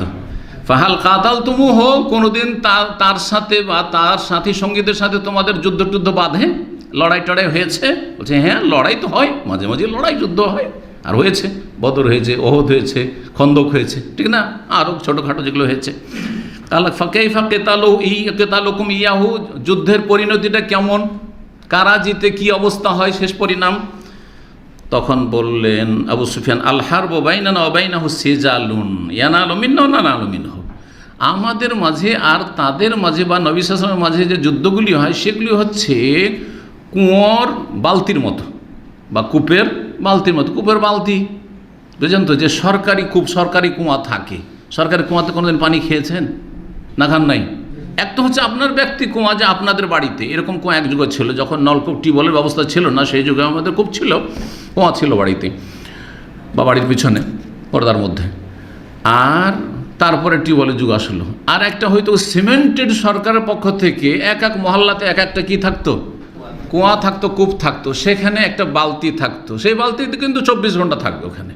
আর সেই বালতি হচ্ছে সরকারি বালতি, যেমন কুয়াটা সরকারি তেমনি বালতি সরকারি। যে গেল পানি উঠিয়ে নিল, আবার তারপরে বালতি ওখানে থেকে গেল। বালতি কি একজনের হাতে থাকে না গোটা গ্রামের মহল্লার লোকদের হাতে থাকে? কখনো এর হাতে, তো কখনো ওর হাতে, কখনো ওর হাতে, কখনো ওর হাতে, ঠিক না? এইরকমটা হয়। তো যুদ্ধের পরিণামটাকে, জয় পরাজয়কে তুলনা করেছেন আবু সুফিয়ান কিসের সাথে? বালতির সাথে, কুয়ার বালতির সাথে। যে আমাদের মাঝে আর তার মাঝে যুদ্ধের যে ফলাফলটা হয় সেটা হচ্ছে ওই কুয়ার বালতির মতো। কখনো আমাদের পক্ষে জিত আর কখনো তার পক্ষে জিত। এই বলে তার উদ্দেশ্য হচ্ছে যে বদরে আমরা হেরে গেলাম আর ওহদে মোহাম্মদ তার সাথীরা হেরেছে, কিন্তু আসলে হারেননি। তখন আমি বলেছি যে ক্ষতিগ্রস্ত হয়েছেন সাহাবায়ে কেরাম, কিন্তু এখানে হার হয়নি। পরাজয় কাকে বলা হয়? মাঠ ছেড়ে যদি পালিয়ে যায় তাহলে, কিন্তু মাঠ ছেড়ে তো রণক্ষেত্র ছেড়ে তো নবী সাল্লাল্লাহু আলাইহি ওয়াসাল্লাম সাহাবায়ে কেরাম পলায়ন করেননি। জি, ক্ষতিগ্রস্ত হয়েছেন, ক্ষয়ক্ষতি হয়েছে, কিন্তু এই দিকে ইঙ্গিত করেছে এনালো মিন্ন নানালো মিন্ন। কখনো আমাদের ক্ষয়ক্ষতি করে ফেলে আর কখনো আমরা তার ক্ষয়ক্ষতি করে ফেলি বা তাদের পরাজিত করি। কাল অমাজায় আমরকম। তারপরে প্রশ্ন 9 নম্বর, তোমাদেরকে কি নির্দেশ দেয়, কি করতে বলে? তখন বলছে ওবুদুল্লাহ ইয়াকুল, মোহাম্মদ বলেন আল্লাহর ইবাদত করো একমাত্র, ওয়ালা তুশরিকু বিহি শাইআন, তার সাথে কাউকে শরীক করিয়ে না, ওয়াতরুকু মা ইয়াকুলু আবাউকুম, তোমাদের পূর্বপুরুষ বাপদাদা যে বলতো যে দেবদেবীরা আমাদের দাতা, লক্ষ্মী, অমুক তমুক, এসব কথা ছাড়ো, এসব শিরকি কথা কর্মকাণ্ড ছাড়ো। আর কি হুকুম করে? ওয়ামরু বিসসালাত, সালাত পড়তে বলে, তৌহিদ বাদী হইতে বলে, শিরক মুক্ত হইতে বলে, আর সালাত আদায় করতে বলে, ওয়াসিদক, আর সততার হুকুম দেয়, সত্য কথা বলো, মিথ্যা বলিও না, ওয়াল আফাফ, এবং সচ্চরিত্রের নির্দেশ দিয়ে থাকে। সচ্চরিত্র মানে জেনা ব্যভিচার থেকে বেঁচে থাকো, আর নিজের যৌন চাহিদা আছে সেটা বৈধভাবে পূরণ করো। আর তারপরে অসিলা, এবং আত্মীয়দের সাথে সুসম্পর্ক রাখো। এগুলি হচ্ছে নবী করিম সাল্লাল্লাহু আলাইহি সাল্লামের কি নির্দেশাবলী। হেরাকল তখন রোম সম্রাট বললেন, এইসব যে কথোপকথন হলো আবু সুফিয়ানের সাথে, জিজ্ঞাসা প্রশ্ন উত্তর, তারপরে বলছেন যে দেখো জাকারতা আন্নাহু ফিকুম যু নাসাবিন, তুমি বললে একটু আগে আবু সুফিয়ান যে তোমাদের মাঝে মোহাম্মদ হচ্ছেন বড় সম্ভ্রান্ত বংশের একজন ব্যক্তিত্ব। ওয়াকাযালিকা রাসূল, আর এইরকমই নবী রসুলগণ হয়ে থাকেন। নবী রসুলকে ছোট বংশে, ছোট লোকের ঘরে আল্লাহ পাঠান না। গরিব হইতে পারে, এতিম হইতে পারে, কিন্তু সম্ভ্রান্ত পরিবারে আল্লাহর যুগে যুগে নবী রসুল পাঠিয়েছেন। বনি ইসরায়েল শ্রেষ্ঠ জাতি, তাদের মাঝে অধিকাংশ নবী রসুলকে আল্লাহ পাঠিয়েছেন, বনি ইসরায়েলের মাঝে। ইসমাইল আলাইহিস সালামের বংশে রাসূলুল্লাহ সাল্লাল্লাহু আলাইহি ওয়াসাল্লাম, ইসমাইল আলাইহিস সালাম ইব্রাহিম খলিলুল্লাহর বংশের, আর বনি ইসরায়েলদের নবীগুলো সবগুলি ইয়াকুব হয়ে ইসহাক আর ইব্রাহিম আলাইহিস সালামের বংশের, সব সম্ভ্রান্ত পরিবার, সম্ভ্রান্ত, সব যুগে যুগে যুগে বংশ পরম্পরা সব সম্ভ্রান্ত। তো ওয়াকাযালিকা রাসূলুল্লাহ ফি নাসাবি কওমিহা, যে কোনো রসুল এসেছে সম্ভ্রান্ত বংশে এসেছে। আর তারপরে তুমি বললে যে এই দাবি আর কেউ করেনি, এই নবী হওয়ার দাবি আরব দেশে আর কেউ করেনি ইতিপূর্বে।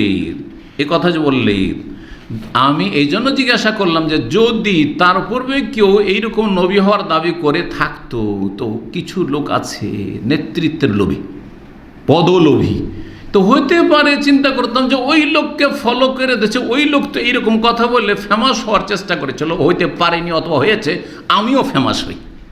কথা বোঝা গেছে কি না? এটা মানুষের একটা কি মনের চাহিদা। দেখেন সোশ্যাল মিডিয়া, আজকে থেকে আমরা যখন প্রথম সোশ্যাল মিডিয়াতে আমাদের বক্তব্যগুলো আসতে লাগে তখন কিন্তু কাউরি খুঁজে পেতেন না তেমন। ভালো করে যদি খেয়াল করেন আপনি, 2005-এর দিকে প্রথম ভিডিও শুরু হয়েছে, আর তার আগে অডিওর যুগ থেকে আলহামদুলিল্লাহ আমার তো বক্তব্যগুলি অডিওর যুগ থেকে মানুষ পুরো সেট কিনে নিয়ে যেত, যারা পুরাতন লোক জানে। আর তারপরে 1-2 জন বক্তার পাওয়া যেত, সহি আকীদার তো কারো ছিলই না অ্যাক্টিভিটিস, ইল্লা মাশাআল্লাহ ছিল বেদাতীদের, আর ছিল সেই জামাতি ইখওয়ানিদের, তাদেরগুলি ছিল, সোশ্যাল মিডিয়াতে কিছু ছিল। ওই দেবন্দি ওদের বেরোলিদের ওদের আবার কম ছিল, কারণ ওরা এই সোশ্যাল মিডিয়াতে আসাটাকে ওরা আবার জায়েজই মনে করতো না, কিন্তু দেখলো যেহেতু মাঠ তো দখল করে নিল, তখন তারা নেমেছে পড়ে। কিন্তু জামাতিরা আগে থেকে কিন্তু অ্যাডভান্স, জামাতির ইখওয়ানিরা আগে থেকে সোশ্যাল মিডিয়াতে অ্যাডভান্স, বাকি সহি আকীদার ছিল না। তারপরে দেখা দেখি এমন ছোট ছোট বাচ্চা শেখ হতে লেগেছে, কিছুই পড়াশোনা করেনি, সব শেখ আর শেখ, ওস্তাদ আর শেখের অভাব নেই, ঠিক কিনা? জি হ্যাঁ।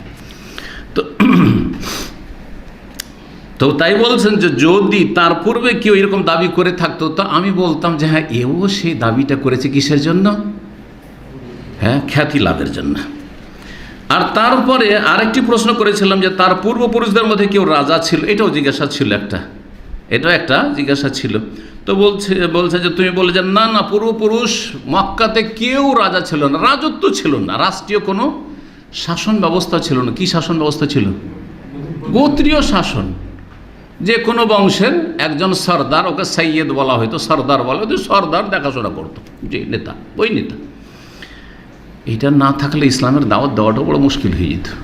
বোঝা গেছে? ইসলামের প্রথম যুগে রাষ্ট্রীয় যে ক্ষমতা সেটা অত্যন্ত শক্তিশালী। তাদের সেনাবাহিনী আছে, তাদের একটা শক্তি আছে, ডিফেন্স শক্তি আছে, আছেন নাই? তো একজন লোক যদি তৌহিদের দাওয়াত নিয়ে আসে, নতুন কোনো দাওয়াত নিয়ে আসে বাতিল শক্তির সামনে, তো রাষ্ট্রীয় ক্ষমতা সেটাকে সাথে সাথে একবার গুড়িয়ে দেবে, করবে না? কিন্তু গোত্রীয় ক্ষমতা অতটা এগিয়ে যেতে পারবে না, কারণ গোত্রীয় ক্ষমতা বিভিন্ন বংশগোত্রগুলি আছে, বংশগুলি আছে। তার মধ্যে রাসূলুল্লাহ সাল্লাল্লাহু আলাইহি ওয়াসাল্লাম সম্ভ্রান্ত বংশের, ঠিক আছে, নিজের বংশের লোকই দুশ্মনী করলো, কিন্তু বিভিন্ন বংশ থেকে জড়ো হচ্ছে, আর আসছে সংখ্যা বাড়ছে। সুতরাং এই সব বিভিন্ন বংশগুলি কিছুদিন বিরোধিতা করলো, কিন্তু ধীরে ধীরে ঠান্ডা হয়ে গেল, আর পেরে উঠলো না। কিন্তু রাষ্ট্রীয় ক্ষমতা থাকলে অবশ্যই পেরে যেত। কারণ পার্থিব একটা শুধু, যদিও আল্লাহর গায়বী মদত করতে পারে সেটা আলাদা কথা, কিন্তু আমাদেরকে তো বাস্তবেও দেখতে হবে পরিস্থিতিটা। জি, তো তুমি বললে যে তার ওয়াজাকার তার নহল্লাম ইয়াকুন মিন আবাইহি মিন মালিক, যে তার পূর্বপুরুষদের মাঝে কোনো রাজা বাদশাহ ছিল না। এ কথা আমি তখন জিজ্ঞেস করলাম, তখন তুমি বললে যে না, কোনো বাদশাহ ছিল না। তাহলে আমি এখান থেকে বুঝতে পারলাম ভালো করে যে ফালাউ কানা মিন আবাইহি মিন মালিক, তার পূর্বপুরুষদের মধ্যে কেউ যদি রাজা বাদশাহ থাকতো আর রাজত্ব হারিয়ে ফেলেছে, তাহলে হারিয়ে যাওয়া ধন সম্পদ বা মর্যাদা অর্জনের জন্য মানুষ আপ্রাণ চেষ্টা করে। এটা বাস্তব সত্য। এর দলিল প্রমাণ ভারতের প্রেক্ষাপটে দেখেন। ভারতের রাজত্ব 700-800 বছর ধরে কাদের হাতে ছিল? হ্যাঁ, ইংরেজদের আগে মোগল মুসলিমদের হাতে ছিল। তাহলে রাজত্ব ক্ষমতা কারা হারাইল? মুসলিমরা। হিন্দুরা কিন্তু হারায়নি, কারণ হিন্দুদের কোনো ক্ষমতাই ছিল না। তারা মুসলিম রাজাদের অধীনে প্রজা ছিল, দেশের জনগণ ছিল, যদিও তাদের সংখ্যা বেশি ছিল, সংখ্যাগরিষ্ঠ সবসময় থেকেছে, কিন্তু রাজত্ব ক্ষমতা তাদের কাছে কিছু ছিল না। যখন ইংরেজ বিরোধী আন্দোলন শুরু হলো, সেই ইংরেজ বিরোধী আন্দোলনের ইতিহাস যদি পড়েন, সেখানে সবচেয়ে বেশি ত্যাগ স্বীকার করেছেন, কোরবানি দিয়েছেন, এবং সেই আন্দোলনে আপনার কালাপানিতে তাদেরকে পাঠানো, আর তাদেরকে জেল আর তাদের ফাঁসি, এগুলিতে অধিকাংশ কারা গেছে? মুসলিমরা গেছে। কারণ তারাই বেশি সোচ্চার ছিলেন কিসের বিরুদ্ধে? ইংরেজ জালেমদের বিরুদ্ধে। ব্রিটিশ তারাও এই ক্ষেত্রে। শেষখানে এসে দু একজন হিন্দু নেতা দাঁড়িয়ে গেলে এটা ভাববেন না যে হিন্দুরা দেশ স্বাধীন করেছে। মূলত দেশ স্বাধীনের জন্য 100 বছরের বেশি যে আন্দোলন করেছে, সেটাতে সিংহভাগ বা প্রায় সব কারা ছিল? মুসলিমরা ছিল। মুসলিম নেতারা, মুসলিম ওলামাই, বিশেষ করে ওলামাই কেরামরা, তারা ছিল, তাদের অবদান রয়েছে। কিসের জন্য? রহস্য এটাই। কারণ হারিয়েছে শক্তি কারা? মুসলিমরা। সুতরাং আমাদের বাপদাদা 800 বছর ধরে রাজাধিরাজা ছিল, শাসন করেছে দেশ, আর আমাদের এই সম্পদ হারিয়ে গেল। তো হারিয়ে যাওয়া সম্পদ অর্জনের জন্য কি করতে হবে? আমাদেরকে জানে প্রাণে চেষ্টা করতে হবে। সবাই চায়, এই স্বপ্ন থাকে মানুষের। আল্লাহ রাব্বুল হেফাজত করে মুসলমানদের।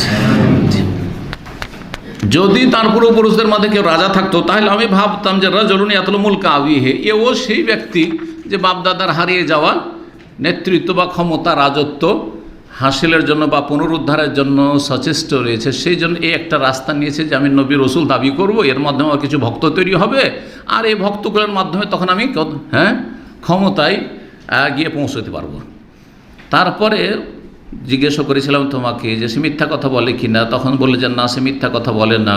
তাহলে জানতে পারলাম যে সে যখন মানুষের সাথে কথোপকথনে কোনোদিন মিথ্যা কথা বলেনি, তাহলে সে আল্লাহ সম্পর্কে কি করে মিথ্যা কথা বলতে পারে?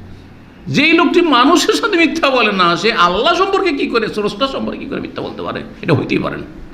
বুঝতে পারলেন যুক্তিটা কি না?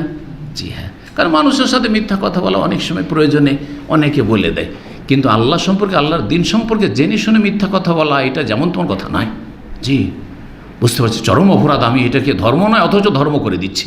তো যেসব শিরক বিদআতের ধর্ম রয়েছে, এইরকমই শিরক বিদআতের ধর্মটা হচ্ছে আল্লাহ সম্পর্কে, আল্লাহর দিন সম্পর্কে মিথ্যা রচনা করা, মিথ্যা বলা, চরম অপরাধ। জি। তারপরে জিজ্ঞাসা করেছিলাম যে দুর্বলরা তার ভক্ত হচ্ছে, অনুসারী হচ্ছে না সবলরা? তো তুমি বললে যে সব দুর্বল, সব গরিব পার্টি, সর্বহারা। আগে যখন ভারতে কমিউনিস্টরা আসলো, একসময় কমিউনিস্ট কোনো সম্ভ্রান্ত পরিবারের লোক, পয়সাওয়ালা ঘরের লোক প্রভাবশালীকে কমিউনিস্ট করবে? এটা হইতেই পারে না। বোঝা গেছে না? তো কমিউনিস্ট কারা ছিল? সব সর্বহারা, কিছু নেই, হ্যাঁ, পথের ফকির। তখন তারা আন্দোলন করে বেড়াইতো। প্রথম দিকে তাদেরকে তুচ্ছ-তাচ্ছিল্য করা হতো যে এরা আবার কী করে ক্ষমতায় আসবে, এরা আবার কী করে ক্ষমতা। আল্লাহু আকবার, এমন একটা সময় আসলে যে কংগ্রেসকে তাড়িয়ে দিল, আর তারপরে তখন পশ্চিমবঙ্গে তারা 25-30 বছর তারা ক্ষমতা দখল করে থাকলো এই কমিউনিস্টরা। তারাও বিতাড়িত হলো, আবার আসলো। এটা হচ্ছে যুগের আবর্তন বিবর্তন, আল্লাহর সুন্নাতুল্লাহ। আল্লাহ কাউকে চিরকাল ক্ষমতায় রাখবেন না, এটা মনে রাখবেন। জি, বিশেষ করে জালেমকে তো কখনো আল্লাহ রাখবেন না, ছাড় দেন কিন্তু ছেড়ে দেন না। জি, কিছুদিনের জন্য আল্লাহর অবসর দেন। আল্লাহ হেফাজত করেন ভালো মানুষদের। তো কি বলছিলাম, এই রাজা বললেন যে, তুমি বললে যে সব দুর্বল পার্টি সর্বহারারা। হ্যাঁ শোনো, ওহম আতবা রসুল, রসুলের যারা অনুসারী তারা এইরকমই যুগে যুগে হয়েছে। রসুলকে প্রথম দিকে প্রভাবশালীরা মানতে চায় না, কারণ তাদের মধ্যে আত্মহংকার রয়েছে। আরে আমাদের অভাব কিসের রয়েছে যে কয়েকজন গরিবের পিছনে ঘুরবো, এই জন্য এতিমের পিছনে ঘুরবো, এ আমার কোন মধ্যে একে নিয়ে তা কী করে মানা যেতে পারে? হয় না, হয় না। আমাদের সমাজে যারা বিত্তবান, পয়সাওয়ালা, প্রভাবশালী নেতারা সহজে হেদায়েত হতে চায় না। এর পিছনে কারণ কি জানেন? যে আমাদের দেশে অধিকাংশ ওলামাকে আমরা গরিব পার্টি। আলেমদের কথা মণ্ডল মাতাবরা শুনতে চাই না। এদেরকে বেতন দিচ্ছি, মসজিদের ইমাম বেতন দিচ্ছি, মাদ্রাসার এরা শিক্ষক বেতন দিচ্ছি, আবার এদের কি মূল্য আমাদের কাছে? এদেরকে বেতন না দিলে তো এদের সংসার চলবে না। এই জন্য অনেক আলেম সমাজ নিজের অভাবের কারণে হক কথা বলতে পারে দেশে। হক কথা আলহামদুলিল্লাহ, আল্লাহ আমাদেরকে এই সৌদি আরবে ইসলামিক দেশে রেখেছেন, এখানে কথা বলতে গিয়ে আমাদেরকে ওইটা চিন্তা করতে হয় না, তাই না? আর এই ওদের ওই একটা ধমক দেওয়ার ক্ষমতাও নেই। ও দূর থেকে কি করবে? দূর থেকেও গালি দিলেও কিছু করতে পারবে না, তাই না? হক কথা বলার জন্য আল্লাহ রাব্বুল আলামিন সুযোগও দিয়েছেন। তাওহীদের কথা বলতে পারছি, নির্দ্বিধায় সুন্নাতের কথা বলতে পারছি, শিরকে শিরক বলতে পারছি, বেদাতকে বেদাত বলতে পারছি, গুমরাহিকে গুমরাহি, ভ্রষ্টতাকে ভ্রষ্টতা বলতে পারছি, ঠিক না? যে এই জন্য আলেমদের সচ্ছল হওয়া অত্যন্ত জরুরি। সচ্ছল পরিবারে আলেম তৈরি করতে হবে, এটা অত্যন্ত জরুরি বিষয়। যাই হোক, কথা লম্বা হয়ে যাচ্ছে, কিন্তু এই ঘটনা তো শেষ করতে হবে। তো একটু সংক্ষেপ করি এখন। তারপরে যে জিজ্ঞাসা করেছিলেন যে তাদের সংখ্যা বাড়ছে না কমছে, মানে মুসলিমদের সংখ্যা কমছে না বাড়ছে, তো তুমি কি বললে? বাড়ছে। বলছে ওয়াকাযালিকা আমরুল ঈমান, এইটি হচ্ছে ঈমান। ঈমান যখন কেউ নিয়ে আসে আর ফিরতে চায় না, এক সময় পূর্ণতা লাভ করবে, এক সময় আল্লাহর জ্যোতি কি হবে? হ্যাঁ, আল্লাহু মুতিম্মু নূরিহি, আল্লাহর জ্যোতিকে আল্লাহ পূর্ণতা দান করবেনই। আর তারপরে জিজ্ঞাসা করেছিলাম যে কেউ কি মুরতাদ হচ্ছে, ইসলাম থেকে ফিরে যাচ্ছে অসন্তুষ্ট হয়ে? তুমি বলছেন না, কেউ ফিরে না। বলছে ঈমানটা ওই রকমই, হিনা তোখালেতু বাশাশাতুল কুলুব, যখন অন্তরে ঈমান একেবারে শিরা উপশিরায় ঢুকে পড়ে আর বেরোয় না, বের করা সম্ভব হয় না, তখন জান চলে গেলো আর সহি আকীদা ছাড়তে রাজি না। কত জুলমের শিকার হচ্ছে সহি আকীদার ভাইয়েরা বোনেরা, কিন্তু না আমি মরে গেলো আমি ছাড়বো না, ঠিক না? মরে গেলো আমি আর বেদাতে যাবো না, শিরকে যাবো না। জি, এইরকমই। তারপরে তোমাকে জিজ্ঞাসা করেছিলেন মুহাম্মদ সাল্লাল্লাহু আলাইহি ওয়াসাল্লাম কি কোনো সময় বিশ্বাসঘাতকতা করেছে বা করছে? তুমি বলে যে না, করে না। রসুলগণ কখনো গাদ্দারি করতে পারে না। নবী রসুলদের ভালো চরিত্র হচ্ছে যে তারা কখনো ওয়াদা চুক্তি কখনো চুক্তি ভঙ্গ করবে না। তারপরে তোমাকে জিজ্ঞাসা করলেন যে কি উপদেশ দেয়, কি নির্দেশ দেয়? তুমি বললে যে আল্লাহর ইবাদত করতে বলে, শিরিক করতে নিষেধ করে, প্রতিমা পূজা করতে নিষেধ করে, সালাত পড়তে বলে, সততার নির্দেশ দেয়, সচ্চরিত্রতার নির্দেশ দেয়। তুমি যদি এইসব কথা যে বলছো এগুলো যদি সঠিক হয়, ফাসায়ামলিকু মাওদিআ কাদমাইহি হাতাইনি, তাহলে মনে রেখো অচিরেই শীঘ্রই আমার দুই পায়ের তলায় যে জমিন আছে সেখানকার সে মালিক হবে। যদি এই যে বৈশিষ্ট্যগুলি, চরিত্রগুলো বললে, যদি এই গুণগুলো সত্য হয়ে থাকে যে মুহাম্মদ সাল্লাল্লাহু আলাইহি ওয়াসাল্লামের মধ্যে রয়েছে, তাহলে খুব অদূর ভবিষ্যতে, বেশি দূরে নয়, অদূর ভবিষ্যতে আমার পায়ের তলার মালিক, রাজত্ব হাসিল করবে কে? এই মুহাম্মদ সাল্লাল্লাহু আলাইহি ওয়াসাল্লাম। সুবহানাল্লাহ, এত বড় একটা সম্রাট কিন্তু ভবিষ্যৎবাণী করছেন, কারণ তার কাছে জ্ঞান আছে শেষ নবী সম্পর্কে। ভবিষ্যৎবাণী তাওরাত ইনজিলে যেগুলো আছে সেগুলি তিনি জানতেন। হইতে পারে সেই শেষ নবীটা, তাহলে শেষ নবী আসলে তো আমাদের এসব রাজত্ব থাকবে না।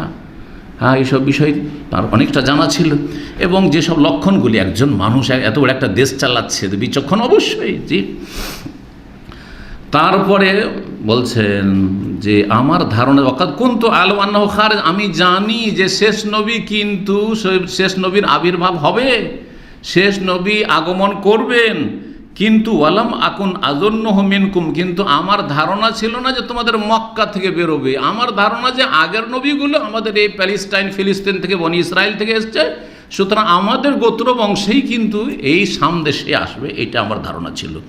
ফালাউ আন্নি আ'লামু, এখন মন্তব্য শুনে কত সুন্দর ইতিবাচক মন্তব্য করছেন, আমি যদি নিশ্চিত হইতে পারতাম আন্নি আখলসু ইলাইহি, যে তার কাছে আমি নিরাপদ সহি সালামত জান নিয়ে পৌঁছিতে পারবো, লাতাজাসসামতু লিকাও, তাহলে যে কোনো মূল্যে কষ্ট করেও তার সাথে সাক্ষাতের চেষ্টা করতাম। কিন্তু আমি বুঝতে পারছি যে আমি যদি এখন বেরোই মুহাম্মদ সাল্লাল্লাহু আলাইহি ওয়াসাল্লাম সাক্ষাতের জন্য, তার অনুসারী হয়ে, তাহলে আমাকে রাস্তায় মেরে দেবে, কি এক্ষুনি মেরে দেবে, বাঁচতে পারবো না। যার ফলে আর সাহস করলেন না, জানের ভয়ে আর রাজত্ব হারিয়ে ফেলবে, যে রাজত্বর মায়া মোহ আর কি জান বাঁচানোর চিন্তা, এই দুটোতে তাকে কি করলো, পা করে দিল, পিছিয়ে গেল, আর সাহস করতে পারলো না। হেদায়েত হবে না, যে হেদায়েত হবে না বিভিন্ন বাহানা হয়ে যাবে, তার এই বাহানাটি হইল। বাধা কি ছিল তার? ইসলাম গ্রহণে অবিশ্বাস নয়, গদি রক্ষা, ক্ষমতা রক্ষা করা, আর নিজের জান নিয়ে ফিকির, জান নিয়ে চিন্তা করা। তারপরে আরও মন্তব্য করছেন পজিটিভ, বলছেন ওয়ালাউ কুনতু ইনদাহু, যদি তার পাশে আমি থাকতাম এখন সেখানে, লাগাসালতু আন কাদমাইহি, তার দুই পা আমি ধুয়ে দিতাম। এত বড় রাজা বলছে মুহাম্মদ সাল্লাল্লাহু আলাইহি ওয়াসাল্লামের দুই পা আমি ধুয়ে দিতাম, আল্লাহু আকবার। তারপরে চিঠি নিয়ে ডাকলেন, চিঠি পড়তে বললেন, আর তারপর অনুবাদ ফারতাফাতিল আসওয়াত, চিঠি শুনে আর এই পজিটিভ মন্তব্য শুনে, যেই আপনার সংসদ সদস্যরা ছিল, কট্টরপন্থীও আছে তাতে, হ্যাঁ, গোঁড়া কট্টর খ্রিস্টান আছে, তারা তখন হইচই করা সব কাসরাল লাহাত, হইচই ঝগড়া তর্ক শুরু হয়ে গেল, মাছের বাজার এরকম শুরু হয়ে গেল। যেমন ব্যাপার খারাপ, কিন্তু ব্যাপার খারাপ কখন এইখানে নাম মেরে দেয়। আমার এই পজিটিভ মন্তব্য যখন পর্যন্ত ইসলাম গ্রহণ করি, তারপর এই অবস্থা। আবু সুফিয়ানকে তাড়াতাড়ি বের করে, যে মান সম্মান রক্ষা করতে হবে, এই তো বিদেশি লোক, একে তাড়াবে, কারণ আমাদের ঘরের ব্যাপার ওকে আর জানতে দেবো না। আবু সুফিয়ানকে তাড়াতাড়ি ওখান থেকে বের করে দিল, তার সাথে সাথী সঙ্গীরা ছিল, তাড়াতাড়ি তোমরা বেরিয়ে যাও ওখান থেকে। আবু সুফিয়ান বেরিয়ে যাওয়ার পরে নিজের সাথী সঙ্গীদেরকে সান্ত্বনা দিচ্ছেন। হ্যাঁ, বরং অন্য রিওয়ায়েতে রয়েছে যে জানের ভয় তিনি দোতলা ওপরে উঠে গেছেন, তার সিংহাসন থেকে ওপরে উঠে গেছেন, যাতে করে তাকে কেউ মারতে না পারে। যাই হোক, তারপরে বলছেন যে শোনো সাথী সঙ্গীদেরকে, লাকাদ, হ্যাঁ না, ফালাম্মা খারাজ আবু সুফিয়ান বেরিয়ে যাওয়ার পরে আবু সুফিয়ানের মন্তব্য শুনেন। আবু সুফিয়ান বলছে সাথী সঙ্গীদেরকে যে আরে আমরা এত শত্রুতা করছি মুহাম্মদকে ঠেকাবার জন্য, আর এখানে এত বড় প্রভাবশালী রাজাও ভয় পাচ্ছে, তো আমরা কি আবার? লাকাদ আমর ইবনে আবি কাবসা, আবু কাবসার সন্তানের বিষয়টি তো বড়ই বিশাল আকার ধারণ করেছে, বিশাল আকার ধারণ করেছে। আমরা তো ঠেকাতে চাইছিলাম, ঠেকানো আর যাবে না। কেন? আবু কাবসার ছেলে কাকে বলেছেন? নবী সাল্লাল্লাহু আলাইহি ওয়াসাল্লামকে। কেন বলেছিলেন? কেউ বলেছে যে পূর্বপুরুষে কেউ আবু কাবসা নামে ছিল, এটা একটা খুব ব্যাখ্যা। কিন্তু আরেকটি ব্যাখ্যা হচ্ছে যে আবু ইবনে আবি কাবসা, আবু কাবসার ছেলে একজন ছিল যে মক্কায় মূর্তি পূজা ত্যাগ করেছিল জাহিলিয়াতের যুগে, যে এই সব ধর্ম না। যেমন অনেক হিন্দুরা বলে না এইসব ধর্মই না, হিন্দু ধর্ম কোনো ধর্মই না বলছে না, আর অনেক সাধু সন্ন্যাসী তেমনই সে বলেছিল, আর তারপরে সে এই ধর্ম ছেড়ে দিয়েছিল। তো বলছে ঈদ মোহাম্মদ ওই রকমই, আবু কাবসারই সন্তান, ওই না, ওই যে আমাদের বাপদাদা ধর্ম ছেড়েছে ওরই সন্তান এটা, এভাবে গাল দিত। এটা কি গাল দেওয়া? যেমন কেউ যদি আজকাল গাদ্দারি করে, তো এই মির্জাফরের সন্তান, আসলে কি মির্জাফরের সন্তান? রাজাকারের সন্তান, একটু যদি এদিক ওদিক সুযোগ পাওয়া গেছে রাজাকারের সন্তান। জি, তো তারপরে মন্তব্য করছে আবু সুফিয়ান, ইন্নাহু লা ইয়াখাফু মালিক বানি আসফার, আরে আমরা লড়াই করছি তার বিরুদ্ধে, যে তাকে আগে বাড়তে দেব না, আর এই শ্বেতাঙ্গদের রাজা ভয় পাচ্ছে। বানিল আসফার, আসফার বলা হয় হলুদ বর্ণ, মানে শ্বেতাঙ্গ, আর ইউরোপিয়ানরা কি শ্বেতাঙ্গ, সাদা সাদা চামড়া। এই সাদা চামড়া ওদের রাজাও ভয় পাচ্ছে। তারপরে আবু সুফিয়ান ইউটার্ন নেই, দেখছি আর দুশ্মনী করে বেশি লাভ নাই, মনে হয় ঠান্ডা হইতে লাগে, আস্তে আস্তে এখন ঠান্ডা হচ্ছে। তারপর আবু সুফিয়ানের দৃঢ় বিশ্বাস যে মুহাম্মদ সাল্লাল্লাহু আলাইহি ওয়াসাল্লামকে আর ঠেকানো যাবে না, অবশ্যই সে বিজয় লাভ করবে। আর এক সময়ের আবর্তন বিবর্তনে আবু সুফিয়ান হেদায়েত পেল, আল্লাহ তাকে ইসলাম গ্রহণের তৌফিক দান করলেন। হেরাকলি কি করলেন? ইসলাম তো গ্রহণ করলেন না, কিন্তু ভালো আচরণ করলেন। দাহিয়া বিন খলিফা কালবি যে দূত, তাকে কিছু ধন সম্পদ উপঢৌকন গিফট দিয়ে দিলেন, আর কিছু বস্ত্র দিয়ে দিলেন, আর তারপরে হেমসে নিজের রাজধানীতে ফিরে আসলেন। হেমসি রাজধানী ছিল, তো বিভিন্ন জায়গায় তাদের রাজদরবার ছিল। তো হেমসে ফিরে আসলেন এই রাজা।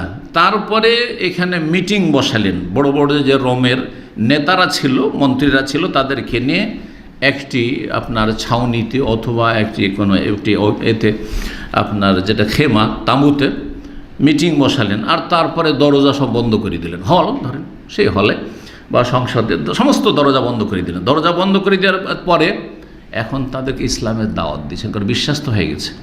দেখি একটা চেষ্টা করে আমার মন্ত্রীগুলো আর এইসব এমপিগুলো সদস্য যারা আছে এরা ইসলাম গ্রহণ করি, কারণ এরা গ্রহণ করলে আমি একটা ঝুঁকি নিয়ে নেব।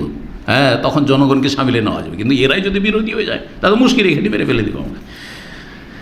তারপর সারা রোম, হে রোম দেশের লোকেরা, নেতৃস্থানীয় ব্যক্তি, হাল্লাকুম ফিল ফালাহে ওয়ারুজ, তোমরা কি মুক্তি চাও? তোমরা কি সঠিক পথ চাও? ওয়াইয়াসবতা মুলকাকুম, তোমাদের দেশের যে রাষ্ট্রীয় ক্ষমতা সেটাকে কি রক্ষা করতে চাও? যদি রক্ষা করতে চাও তো তোমাদেরকে বলি, তাহলে কি করো? এই নবীর অনুসারী হয়ে যাও, কালিমা পড়ে মুসলমান হয়ে যাও, ইনি নবী। শুনতে মাত্রে এমন হইচই শুরু হইল যে এদিক সেদিক মানুষ পালাইতে শুরু করেছে। না, এর কথা শোনা যাবে না, আরে এ কী করলো রে, আমাদের বাপদাদা ধর্ম শেষ করে দিবে। তারা এমনভাবে পালাতে শুরু করলো দরজার দিকে, যেমন বলছে যে নীলগাই ছুটে, নীলগাই যেমন দ্রুত বেগে ছুটে, জঙ্গলি গাধা যেমন এদিক সেদিক ছুটে, তেমনই তারা ছোটাছুটি শুরু করে দিল। কিন্তু ওইদিকে আগেই কিন্তু কি করেছে, দারোয়ান দিয়ে সমস্ত দরজাগুলি বন্ধ করে, যাতে বাইরে গিয়ে কোনো রকম হইচই করে আবার বিদ্রোহ ঘোষণা না করে দেয়।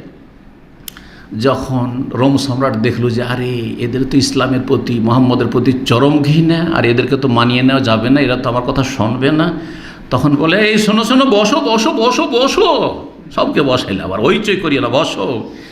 তারপরে কথা পাল্টিয়ে দিলেন, কথার ভঙ্গিমা পাল্টিয়ে দিলেন। আরে ইন্নি কুলতু মাকালাতি, আমি যে তোমাদেরকে এই কথাটা বললাম যে তোমরা কি চাও যে এই নবীর অনুসারী হবে, এই বলে তোমাদেরকে পরীক্ষা করছিলাম। তোমাদের কি করছিলাম?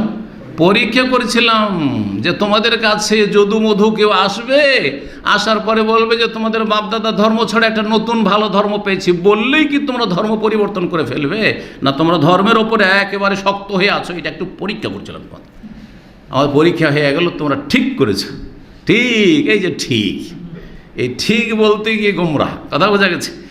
তারপর তোমাদের আখতাবেরও বিহাসিদ্দাতাকুম আলাদিন, তোমাদের ধর্মের ক্ষেত্রে তোমরা যদি কঠোর, এটা তোমাদের আমি কি করছিলাম, পরীক্ষা নিচ্ছিলাম। ফাঁকাত রায় তো, তা বাস্তবে আমি পেয়ে গেলাম যে তোমরা নিজের ধর্মের ওপর বড়ই শক্ত রয়েছো, অটল রয়েছো।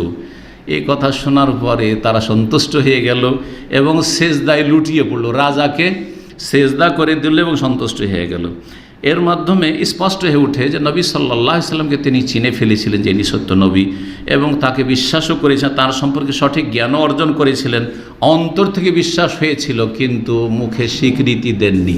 আর স্বীকৃতি না দিলে শুধু অন্তরে বিশ্বাস করলে কোনো ব্যক্তি মুসলিম হতে পারে না, কারণ ঈমানের তিনটি দিক রয়েছে: অন্তরে বিশ্বাস, জবানে স্বীকৃতি, আর কাজে পালন করা। যার ফলে সে নিজের গুনাহ এবং জাতির গুনাহ নিয়ে আল্লাহর সামনে হাজির হবে, যেমন নবী সাল্লাল্লাহু আলাইহি সাল্লাম বলেছেন। তারপর দাহিয়া কালবি ফিরলেন সেখান থেকে, সেসব ভালো ভালো দামি দামি রাজার দা উপঢৌকন নিয়ে ফিরলেন, কিন্তু হোসমা নামক স্থানে মদিনার দিকে ফিরে আসছিলেন, ডাকাতের কবলে পড়ে গেলেন। আর ডাকাতেরা সব ছিনতাই করে নিল। বানু জোজাম গোত্রের কিছু ডাকাতরা ছিনতাই করে নিল সব কিছু, কিছুই থাকলো না তার কাছে। মদিনা আসলেন খালি হাতে। রাসূলুল্লাহ জানায় যে এরকম ব্যাপার। তখন রাসূলুল্লাহ সাল্লাল্লাহু আলাইহি ওয়াসাল্লাম সেই এলাকার লোককে দমন করার জন্য এবং সেই ডাকাতগুলিকে শাস্তি দেওয়ার জন্য যায়েদ বিন হারেসা রাদিয়াল্লাহু তাআলা আনহুকে 500 যোদ্ধা নিয়ে পাঠালেন, যাও সেই এলাকার উপর হামলা করো। সেই এলাকার উপর আক্রমণ করলেন এবং সেই এলাকার লোকদের বিরুদ্ধে লড়াই করে সেখান থেকে 1000 উট গনিমতে হাসিল করলেন, 5000 ছাগল হাসিল করলেন, 100 নারী দাসী হিসাবে পেলেন, আর শিশুদেরকেও দাস হিসাবে পেলেন। সেই সময় এই জোজাম গোত্রের যায়েদ ইবনে রেফা নামক একজন নেতৃস্থানীয় ব্যক্তি ছিল, সে কিন্তু মুসলমান হয়ে গেছে। সে মুসলিম হয়ে গেছিল এবং যখন ডাকাতের কবলে পড়েন দাহিয়া কালবি তখন তার জান রক্ষা করাই সে সাহায্য করেছিল। জানটা বেঁচেছে কিন্তু মাল সামান বাঁচাইতে পারে, জানটা কোনো রকম বাঁচাতে সহযোগিতা করেছিল। এই যে একটা এহসান ছিল, সে দৌড় দিয়ে ছুটে এসছে নবী সাল্লাল্লাহু আলাইহি ওয়াসাল্লামের কাছে মদিনায়, আর তারপরে এসে দরখাস্ত করে যে ইয়া রাসূলুল্লাহ, আমার বংশের লোকের এরকম করেছে আর আমি তো উপকার করেছি, জান বাঁচিয়েছি দাহিয়া কালবির, সুতরাং আমার বংশের যে ধন সম্পদগুলি গনিমতে নিয়ে আসা হয়েছে সেগুলির উপর মায়া করেন, ফিরিয়ে দেন, এবং আমাদের ছেলে মেয়েদেরকে যে দাসদাসী বানানো হয়েছে, আমাদের পরিবারকে দাসদাসী বানিয়েছে, সেগুলিকে ফিরিয়ে দেন। নবী করিম সাল্লাল্লাহু আলাইহি ওয়াসাল্লাম সদাচরণ বদলা সদাচরণ করে সবগুলি ফিরিয়ে দিয়েছিলেন। সব ফিরি কতগুলি ছিল? 1000 ওঁট ছিল, 5000 ছাগল ছিল, 100টি নারী ছিল আর শিশু ছিল, সবগুলিকে রাসূলুল্লাহ সাল্লাল্লাহু আলাইহি ওয়াসাল্লাম ফিরিয়ে দিয়েছেন শুধু এই ইহসানের জন্য যে আমার দূতের সাথে ভালো আচরণ করেছে। এখানে আজকের আলোচনা শেষ করছি। ওয়া সাল্লাল্লাহু আলা নবিয়িনা মুহাম্মদ ওয়া আলা আলিহি ওয়া সাহবিহি আজমাইন। জাযাকুমুল্লাহু খাইর।